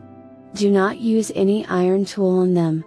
Build the altar of the Lord your God with field stones and offer burnt offerings on it to the Lord your God. Sacrifice fellowship offerings there, eating them and rejoicing in the presence of the Lord your God. And you shall write very clearly all the words of this law on these stones you have set up." Then Moses and the Levitical priests said to all Israel, "Be silent, Israel, and listen. You have now become the people of the Lord your God. Obey the Lord, your God, and follow His commands and decrees that I give you today." On the same day Moses commanded the people, "When you have crossed the Jordan, these tribes shall stand on Mount Gerizim to bless the people: Simeon, Levi, Judah, Issachar, Joseph, and Benjamin. And these tribes shall stand on Mount Ebal to pronounce curses: Reuben, Gad, Asher, Zebulun, Dan, and Naphtali. The Levites shall recite to all the people of Israel in a loud voice, 'Cursed is anyone who makes an idol, a thing detestable to the Lord, the work of skilled hands, and sets it up in secret.' Then all the people shall say, 'Amen. Cursed is anyone who dishonors their father or mother.' Then all the people shall say, 'Amen. Cursed is anyone who moves their neighbor's boundary stone.' Then all the people shall say, 'Amen. Cursed is anyone who leads the blind astray on the road.' Then all the people shall say, 'Amen. Cursed is anyone who withholds justice from the foreigner, the fatherless or the widow.' Then all the people shall say, 'Amen. Cursed is anyone who sleeps with his father's wife, for he dishonors his father's bed.' Then all the people shall say, 'Amen. Cursed is anyone who has sexual relations with any animal.' Then all the people shall say, 'Amen. Cursed is anyone who sleeps with his sister, the daughter of his father or the daughter of his mother.' Then all the people shall say, 'Amen. Cursed is anyone who sleeps with his mother-in-law.' Then all the people shall say, 'Amen. Cursed is anyone who kills their neighbor secretly.' Then all the people shall say, 'Amen. Cursed is anyone who accepts a bribe to kill an innocent person.' Then all the people shall say, 'Amen. Cursed is anyone who does not uphold the words of this law by carrying them out.' Then all the people shall say, 'Amen.' If you fully obey the Lord your God and carefully follow all His commands I give you today, the Lord your God will set you high above all the nations on earth. All these blessings will come on you and accompany you if you obey the Lord your God. You will be blessed in the city and blessed in the country. The fruit of your womb will be blessed, and the crops of your land and the young of your livestock, the calves of your herds and the lambs of your flocks. Your basket and your kneading trough will be blessed. You will be blessed when you come in and blessed when you go out. The Lord will grant that the enemies who rise up against you will be defeated before you. They will come at you from one direction but flee from you in seven. The Lord will send a blessing on your barns and on everything you put your hand to. The Lord your God will bless you in the land He is giving you. The Lord will establish you as His holy people, as He promised you on oath, if you keep the commands of the Lord your God and walk in obedience to Him. Then all the peoples on earth will see that you are called by the name of the Lord, and they will fear you. The Lord will grant you abundant prosperity, in the fruit of your womb, the young of your livestock and the crops of your ground, in the land He swore to your ancestors to give you. The Lord will open the heavens, the storehouse of His bounty, to send rain on your land in season and to bless all the work of your hands. You will lend to many nations but will borrow from none. The Lord will make you the head, not the tail. If you pay attention to the commands of the Lord your God that I give you this day and carefully follow them, you will always be at the top, never at the bottom. Do not turn aside from any of the commands I give you today, to the right or to the left, following other gods and serving them. However, if you do not obey the Lord your God and do not carefully follow all His commands and decrees I am giving you today, all these curses will come on you and overtake you. You will be cursed in the city and cursed in the country. Your basket and your kneading trough will be cursed. The fruit of your womb will be cursed, and the crops of your land, and the calves of your herds and the lambs of your flocks. You will be cursed when you come in and cursed when you go out. The Lord will send on you curses, confusion and rebuke in everything you put your hand to, until you are destroyed and come to sudden ruin because of the evil you have done in forsaking Him. The Lord will plague you with diseases until He has destroyed you from the land you are entering to possess. The Lord will strike you with wasting disease, with fever and inflammation, with scorching heat and drought, with blight and mildew, which will plague you until you perish. The sky over your head will be bronze, the ground beneath you iron. The Lord will turn the rain of your country into dust and powder, it will come down from the skies until you are destroyed. The Lord will cause you to be defeated before your enemies. You will come at them from one direction but flee from them in seven, and you will become a thing of horror to all the kingdoms on earth. Your carcasses will be food for all the birds and the wild animals, and there will be no one to frighten them away. The Lord will afflict you with the boils of Egypt and with tumors, festering sores and the itch, from which you cannot be cured. The Lord will afflict you with madness, blindness and confusion of mind. At midday you will grope about like a blind person in the dark. You will be unsuccessful in everything you do, day after day you will be oppressed and robbed, with no one to rescue you. You will be pledged to be married to a woman, but another will take her and rape her. You will build a house, but you will not live in it. You will plant a vineyard, but you will not even begin to enjoy its fruit. Your ox will be slaughtered before your eyes, but you will eat none of it. Your donkey will be forcibly taken from you and will not be returned. Your sheep will be given to your enemies, and no one will rescue them. Your sons and daughters will be given to another nation, and you will wear out your eyes watching for them day after day, powerless to lift a hand. A people that you do not know will eat what your land and labor produce, and you will have nothing but cruel oppression all your days. The sights you see will drive you mad. The Lord will afflict your knees and legs with painful boils that cannot be cured, spreading from the soles of your feet to the top of your head. The Lord will drive you and the king you set over you to a nation unknown to you or your ancestors. There you will worship other gods, gods of wood and stone. You will become a thing of horror, a byword and an object of ridicule among all the peoples where the Lord will drive you. You will sow much seed in the field but you will harvest little, because locusts will devour it. You will plant vineyards and cultivate them but you will not drink the wine or gather the grapes, because worms will eat them. You will have olive trees throughout your country but you will not use the oil, because the olives will drop off. You will have sons and daughters but you will not keep them, because they will go into captivity. Swarms of locusts will take over all your trees and the crops of your land. The foreigners who reside among you will rise above you higher and higher, but you will sink lower and lower. They will lend to you, but you will not lend to them. They will be the head, but you will be the tail. All these curses will come on you. They will pursue you and overtake you until you are destroyed, because you did not obey the Lord your God and observe the commands and decrees He gave you. They will be a sign and a wonder to you and your descendants forever. Because you did not serve the Lord your God joyfully and gladly in the time of prosperity, therefore in hunger and thirst, in nakedness and dire poverty, you will serve the enemies the Lord sends against you. He will put an iron yoke on your neck until He has destroyed you. The Lord will bring a nation against you from far away, from the ends of the earth, like an eagle swooping down, a nation whose language you will not understand, a fierce-looking nation without respect for the old or pity for the young. They will devour the young of your livestock and the crops of your land until you are destroyed.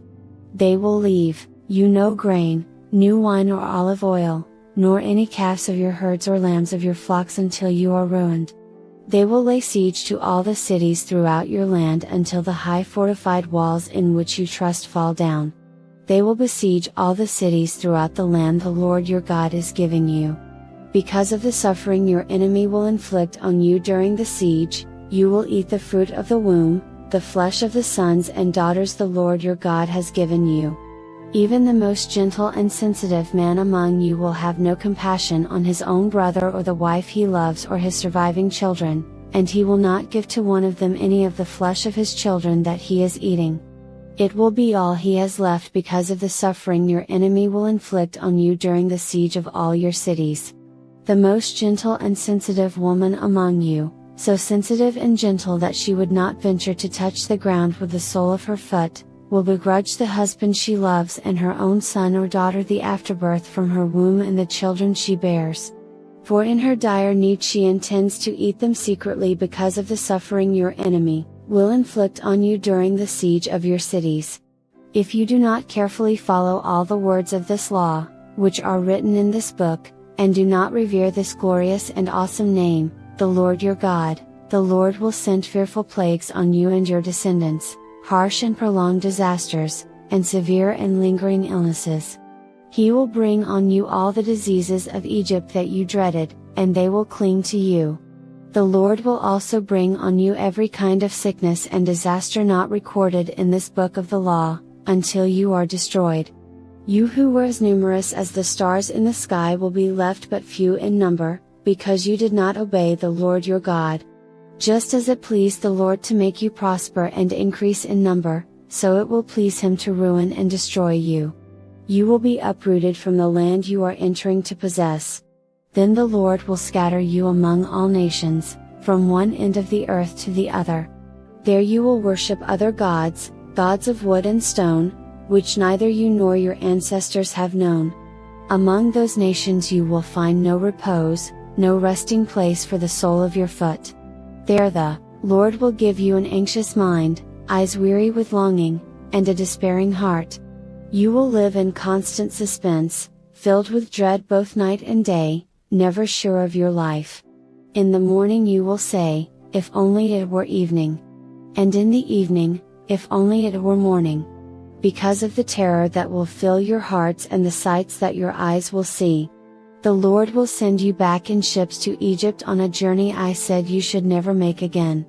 There you will offer yourselves for sale to your enemies as male and female slaves, but no one will buy you. These are the terms of the covenant the Lord commanded Moses to make with the Israelites in Moab, in addition to the covenant he had made with them at Horeb.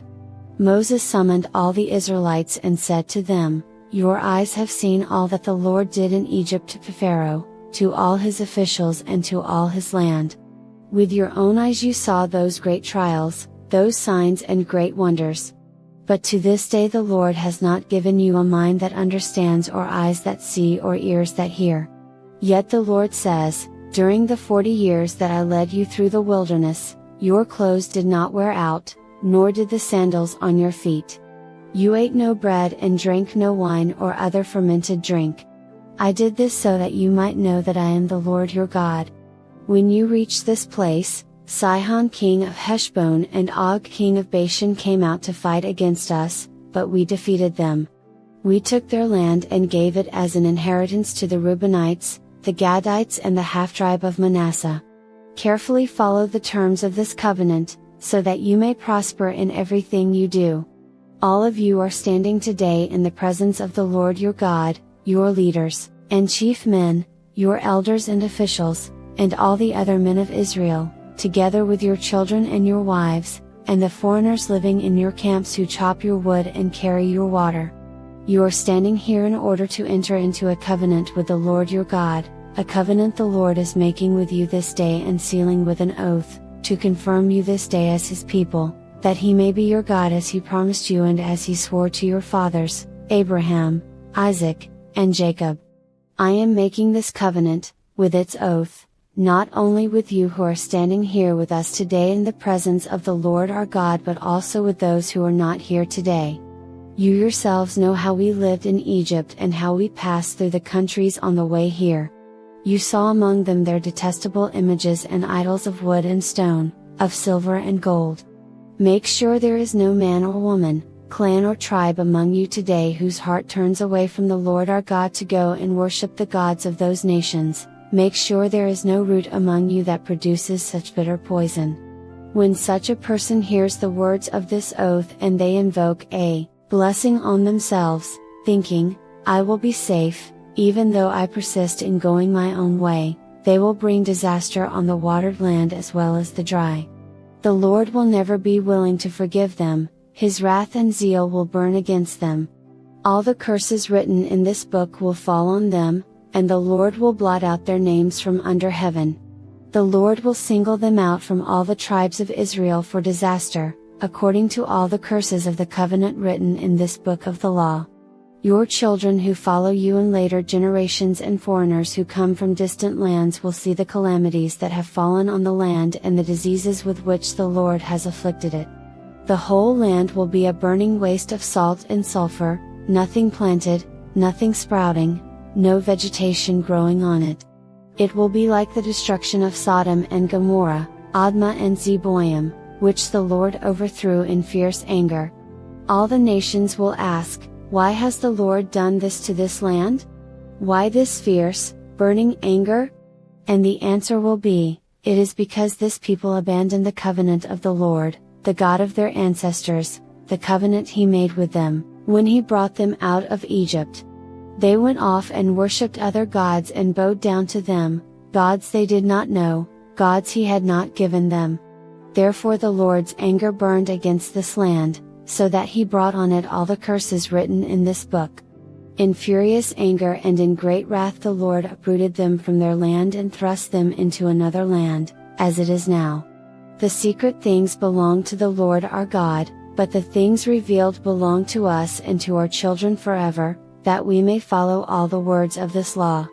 When all these blessings and curses I have set before you come on you and you take them to heart wherever the Lord your God disperses you among the nations, and when you and your children return to the Lord your God and obey Him with all your heart and with all your soul according to everything I command you today, then the Lord your God will restore your fortunes and have compassion on you and gather you again from all the nations where He scattered you. Even if you have been banished to the most distant land under the heavens, from there the Lord your God will gather you and bring you back. He will bring you to the land that belonged to your ancestors, and you will take possession of it. He will make you more prosperous and numerous than your ancestors. The Lord your God will circumcise your hearts and the hearts of your descendants, so that you may love Him with all your heart and with all your soul, and live. The Lord your God will put all these curses on your enemies who hate and persecute you. You will again obey the Lord and follow all His commands I am giving you today. Then the Lord your God will make you most prosperous in all the work of your hands and in the fruit of your womb, the young of your livestock and the crops of your land. The Lord will again delight in you and make you prosperous, just as He delighted in your ancestors, if you obey the Lord your God and keep His commands and decrees that are written in this book of the law and turn to the Lord your God with all your heart and with all your soul. Now what I am commanding you today is not too difficult for you or beyond your reach. It is not up in heaven, so that you have to ask, who will ascend into heaven to get it and proclaim it to us so we may obey it? Nor is it beyond the sea, so that you have to ask, who will cross the sea to get it and proclaim it to us so we may obey it. No, the word is very near you, it is in your mouth and in your heart so you may obey it. See, I set before you today life and prosperity, death and destruction. For I command you today to love the Lord your God, to walk in obedience to Him, and to keep His commands, decrees and laws, then you will live and increase, and the Lord your God will bless you in the land you are entering to possess. But if your heart turns away and you are not obedient, and if you are drawn away to bow down to other gods and worship them, I declare to you this day that you will certainly be destroyed. You will not live long in the land you are crossing the Jordan to enter and possess. This day I call the heavens and the earth as witnesses against you that I have set before you life and death, blessings and curses. Now choose life, so that you and your children may live and that you may love the Lord your God, listen to His voice, and hold fast to Him.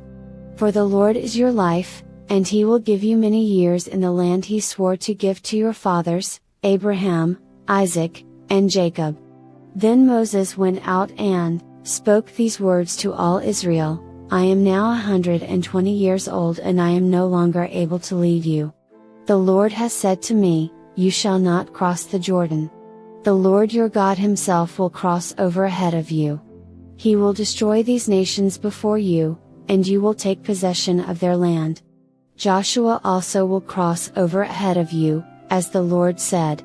And the Lord will do to them what He did to Sihon and Og, the kings of the Amorites, whom He destroyed along with their land. The Lord will deliver them to you, and you must do to them all that I have commanded you. Be strong and courageous. Do not be afraid or terrified because of them, for the Lord your God goes with you, He will never leave you nor forsake you. Then Moses summoned Joshua and said to him in the presence of all Israel, Be strong and courageous, for you must go with this people into the land that the Lord swore to their ancestors to give them, and you must divide it among them as their inheritance. The Lord Himself goes before you and will be with you, He will never leave you nor forsake you. Do not be afraid, do not be discouraged. So Moses wrote down this law and gave it to the Levitical priests, who carried the ark of the covenant of the Lord, and to all the elders of Israel. Then Moses commanded them, at the end of every 7 years, in the year for canceling debts, during the festival of tabernacles, when all Israel comes to appear before the Lord your God at the place He will choose, you shall read this law before them in their hearing. Assemble the people, men, women and children, and the foreigners residing in your towns, so they can listen and learn to fear the Lord your God and follow carefully all the words of this law. Their children, who do not know this law, must hear it and learn to fear the Lord your God as long as you live in the land you are crossing the Jordan to possess. The Lord said to Moses, Now the day of your death is near. Call Joshua and present yourselves at the tent of meeting, where I will commission him. So Moses and Joshua came and presented themselves at the tent of meeting. Then the Lord appeared at the tent in a pillar of cloud, and the cloud stood over the entrance to the tent. And the Lord said to Moses, You are going to rest with your ancestors, and these people will soon prostitute themselves to the foreign gods of the land they are entering. They will forsake me and break the covenant I made with them. And in that day I will become angry with them and forsake them, I will hide my face from them, and they will be destroyed. Many disasters and calamities will come on them, and in that day they will ask, Have not these disasters come on us because our God is not with us? And I will certainly hide my face in that day because of all their wickedness in turning to other gods. Now write down this song and teach it to the Israelites and have them sing it, so that it may be a witness for me against them. When I have brought them into the land flowing with milk and honey, the land I promised on oath to their ancestors, and when they eat their fill and thrive, they will turn to other gods and worship them, rejecting me and breaking my covenant. And when many disasters and calamities come on them, this song will testify against them, because it will not be forgotten by their descendants. I know what they are disposed to do, even before I bring them into the land I promised them on oath. So Moses wrote down this song that day and taught it to the Israelites. The Lord gave this command to Joshua son of Nun, Be strong and courageous, for you will bring the Israelites into the land I promised them on oath, and I myself will be with you." After Moses finished writing in a book the words of this law from beginning to end, he gave this command to the Levites who carried the Ark of the Covenant of the Lord: "Take this book of the law and place it beside the Ark of the Covenant of the Lord your God. There it will remain as a witness against you. For I know how rebellious and stiff-necked you are. If you have been rebellious against the Lord while I am still alive and with you, how much more will you rebel after I die? Assemble before me all the elders of your tribes and all your officials, so that I can speak these words in their hearing and call the heavens and the earth to testify against them. For I know that after my death you are sure to become utterly corrupt and to turn from the way I have commanded you. In days to come, disaster will fall on you because you will do evil in the sight of the Lord and arouse His anger by what your hands have made." And Moses recited the words of this song from beginning to end in the hearing of the whole assembly of Israel: "Listen, you heavens, and I will speak, hear, you earth, the words of my mouth. Let my teaching fall like rain and my words descend like dew, like showers on new grass, like abundant rain on tender plants. I will proclaim the name of the Lord. Oh, praise the greatness of our God! He is the rock, His works are perfect, and all His ways are just. A faithful God who does no wrong, upright and just is He. They are corrupt and not His children, to their shame they are a warped and crooked generation. Is this the way you repay the Lord, you foolish and unwise people? Is He not your Father, your Creator, who made you and formed you? Remember the days of old, consider the generations long past. Ask your father and he will tell you, your elders, and they will explain to you. When the Most High gave the nations their inheritance, when He divided all mankind, He set up boundaries for the peoples according to the number of the sons of Israel. For the Lord's portion is His people, Jacob His allotted inheritance. In a desert land He found him, in a barren and howling waste. He shielded him and cared for him, He guarded him as the apple of His eye, like an eagle that stirs up its nest and hovers over its young, that spreads its wings to catch them and carries them aloft. The Lord alone led him, no foreign god was with him. He made him ride on the heights of the land and fed him with the fruit of the fields. He nourished him with honey from the rock, and with oil from the flinty crag, with curds and milk from herd and flock and with fattened lambs and goats, with choice rams of Bashan and the finest kernels of wheat. You drank the foaming blood of the grape. Yeshurun grew fat and kicked, filled with food, they became heavy and sleek. They abandoned the God who made them and rejected the rock their Savior. They made Him jealous with their foreign gods and angered Him with their detestable idols. They sacrificed to false gods, which are not God, gods they had not known, gods that recently appeared, gods your ancestors did not fear. You deserted the rock, who fathered you, you forgot the God who gave you birth. The Lord saw this and rejected them because He was angered by His sons and daughters. I will hide my face from them, He said, and see what their end will be, for they are a perverse generation, children who are unfaithful. They made me jealous by what is no God and angered me with their worthless idols. I will make them envious by those who are not a people, I will make them angry by a nation that has no understanding. For a fire will be kindled by my wrath, one that burns down to the realm of the dead below. It will devour the earth and its harvests and set afire the foundations of the mountains. I will heap calamities on them and spin my arrows against them. I will send wasting famine against them, consuming pestilence and deadly plague. I will send against them the fangs of wild beasts, the venom of vipers that glide in the dust. In the street the sword will make them childless, in their homes terror will reign. The young men and young women will perish, the infants and those with gray hair. I said I would scatter them and erase their name from human memory, but I dreaded the taunt of the enemy, lest the adversary misunderstand and say, "Our hand has triumphed, the Lord has not done all this." They are a nation without sense, there is no discernment in them. If only they were wise and would understand this and discern what their end will be. How could one man chase 1,000, or two put 10,000 to flight, unless their rock had sold them, unless the Lord had given them up? For their rock is not like our rock, as even our enemies concede. Their vine comes from the vine of Sodom and from the fields of Gomorrah. Their grapes are filled with poison, and their clusters with bitterness. Their wine is the venom of serpents, the deadly poison of cobras. Have I not kept this in reserve and sealed it in my vaults?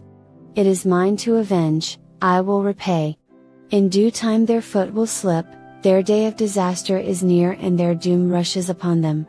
The Lord will vindicate his people and relent concerning his servants when he sees their strength is gone and no one is left, slave or free. He will say, now where are their gods, the rock they took refuge in, the gods who ate the fat of their sacrifices and drank the wine of their drink offerings? Let them rise up to help you. Let them give you shelter. See now that I myself am He. There is no God besides me. I put to death and I bring to life, I have wounded and I will heal, and no one can deliver out of my hand. I lift my hand to heaven and solemnly swear, as surely as I live forever, when I sharpen my flashing sword and my hand grasps it in judgment, I will take vengeance on my adversaries and repay those who hate me. I will make my arrows drunk with blood, while my sword devours flesh, the blood of the slain and the captives, the heads of the enemy leaders. Rejoice, you nations, with his people, for he will avenge the blood of his servants, he will take vengeance on his enemies and make atonement for his land and people. Moses came with Joshua son of Nun and spoke all the words of this song in the hearing of the people. When Moses finished reciting all these words to all Israel, he said to them, take to heart all the words I have solemnly declared to you this day, so that you may command your children to obey carefully all the words of this law. They are not just idle words for you, they are your life. By them you will live long in the land you are crossing the Jordan to possess. On that same day the Lord told Moses, go up into the Abarim range to Mount Nebo in Moab, across from Jericho, and view Canaan, the land I am giving the Israelites as their own possession. There on the mountain that you have climbed you will die and be gathered to your people, just as your brother Aaron died on Mount Hor and was gathered to his people. This is because both of you broke faith with me in the presence of the Israelites at the waters of Meribah Kadesh in the desert of Zin, and because you did not uphold my holiness among the Israelites. Therefore, you will see the land only from a distance, you will not enter the land I am giving to the people of Israel. This is the blessing that Moses the man of God pronounced on the Israelites before his death. He said, the Lord came from Sinai and dawned over them from Seir. He shone forth from Mount Paran. He came with myriads of holy ones from the south, from his mountain slopes. Surely it is you who love the people, all the holy ones are in your hand. At your feet they all bow down, and from you receive instruction, the law that Moses gave us, the possession of the assembly of Jacob. He was king over Yeshurun when the leaders of the people assembled, along with the tribes of Israel. Let Reuben live and not die, nor his people be few. And this he said about Judah, hear, Lord, the cry of Judah, bring him to his people. With his own hands he defends his cause. Oh, be his help against his foes. About Levi he said, your Thummim and Urim belong to your faithful servant. You tested him at Massah, you contended with him at the waters of Meribah. He said of his father and mother, I have no regard for them. He did not recognize his brothers or acknowledge his own children, but he watched over your word and guarded your covenant. He teaches your precepts to Jacob and your law to Israel. He offers incense before you and whole burnt offerings on your altar. Bless all his skills, Lord, and be pleased with the work of his hands. Strike down those who rise against him, his foes till they rise no more. About Benjamin he said, let the beloved of the Lord rest secure in him, for he shields him all day long, and the one the Lord loves rests between his shoulders. About Joseph he said, May the Lord bless his land with the precious dew from heaven above and with the deep waters that lie below, with the best the sun brings forth and the finest the moon can yield, with the choicest gifts of the ancient mountains and the fruitfulness of the everlasting hills, with the best gifts of the earth and its fullness and the favor of him who dwelt in the burning bush. Let all these rest on the head of Joseph, on the brow of the prince among his brothers. In majesty he is like a firstborn bull, his horns are the horns of a wild ox. With them he will gore the nations, even those at the ends of the earth. Such are the 10,000s of Ephraim, such are the thousands of Manasseh. About Zebulun he said, Rejoice, Zebulun, in your going out, and you, Issachar, in your tents. They will summon peoples to the mountain and there offer the sacrifices of the righteous, they will feast on the abundance of the seas, on the treasures hidden in the sand. About Gad he said, Blessed is he who enlarges Gad's domain. Gad lives there like a lion, tearing at arm or head. He chose the best land for himself, the leader's portion was kept for him. When the heads of the people assembled, he carried out the Lord's righteous will, and his judgments concerning Israel. About Dan he said, Dan is a lion's cub, springing out of Bashan. About Naphtali he said, Naphtali is abounding with the favor of the Lord and is full of his blessing, he will inherit southward to the lake. About Asher he said, Most blessed of sons is Asher, let him be favored by his brothers, and let him bathe his feet in oil. The bolts of your gates will be iron and bronze, and your strength will equal your days. There is no one like the God of Yeshurun, who rides across the heavens to help you and on the clouds in his majesty.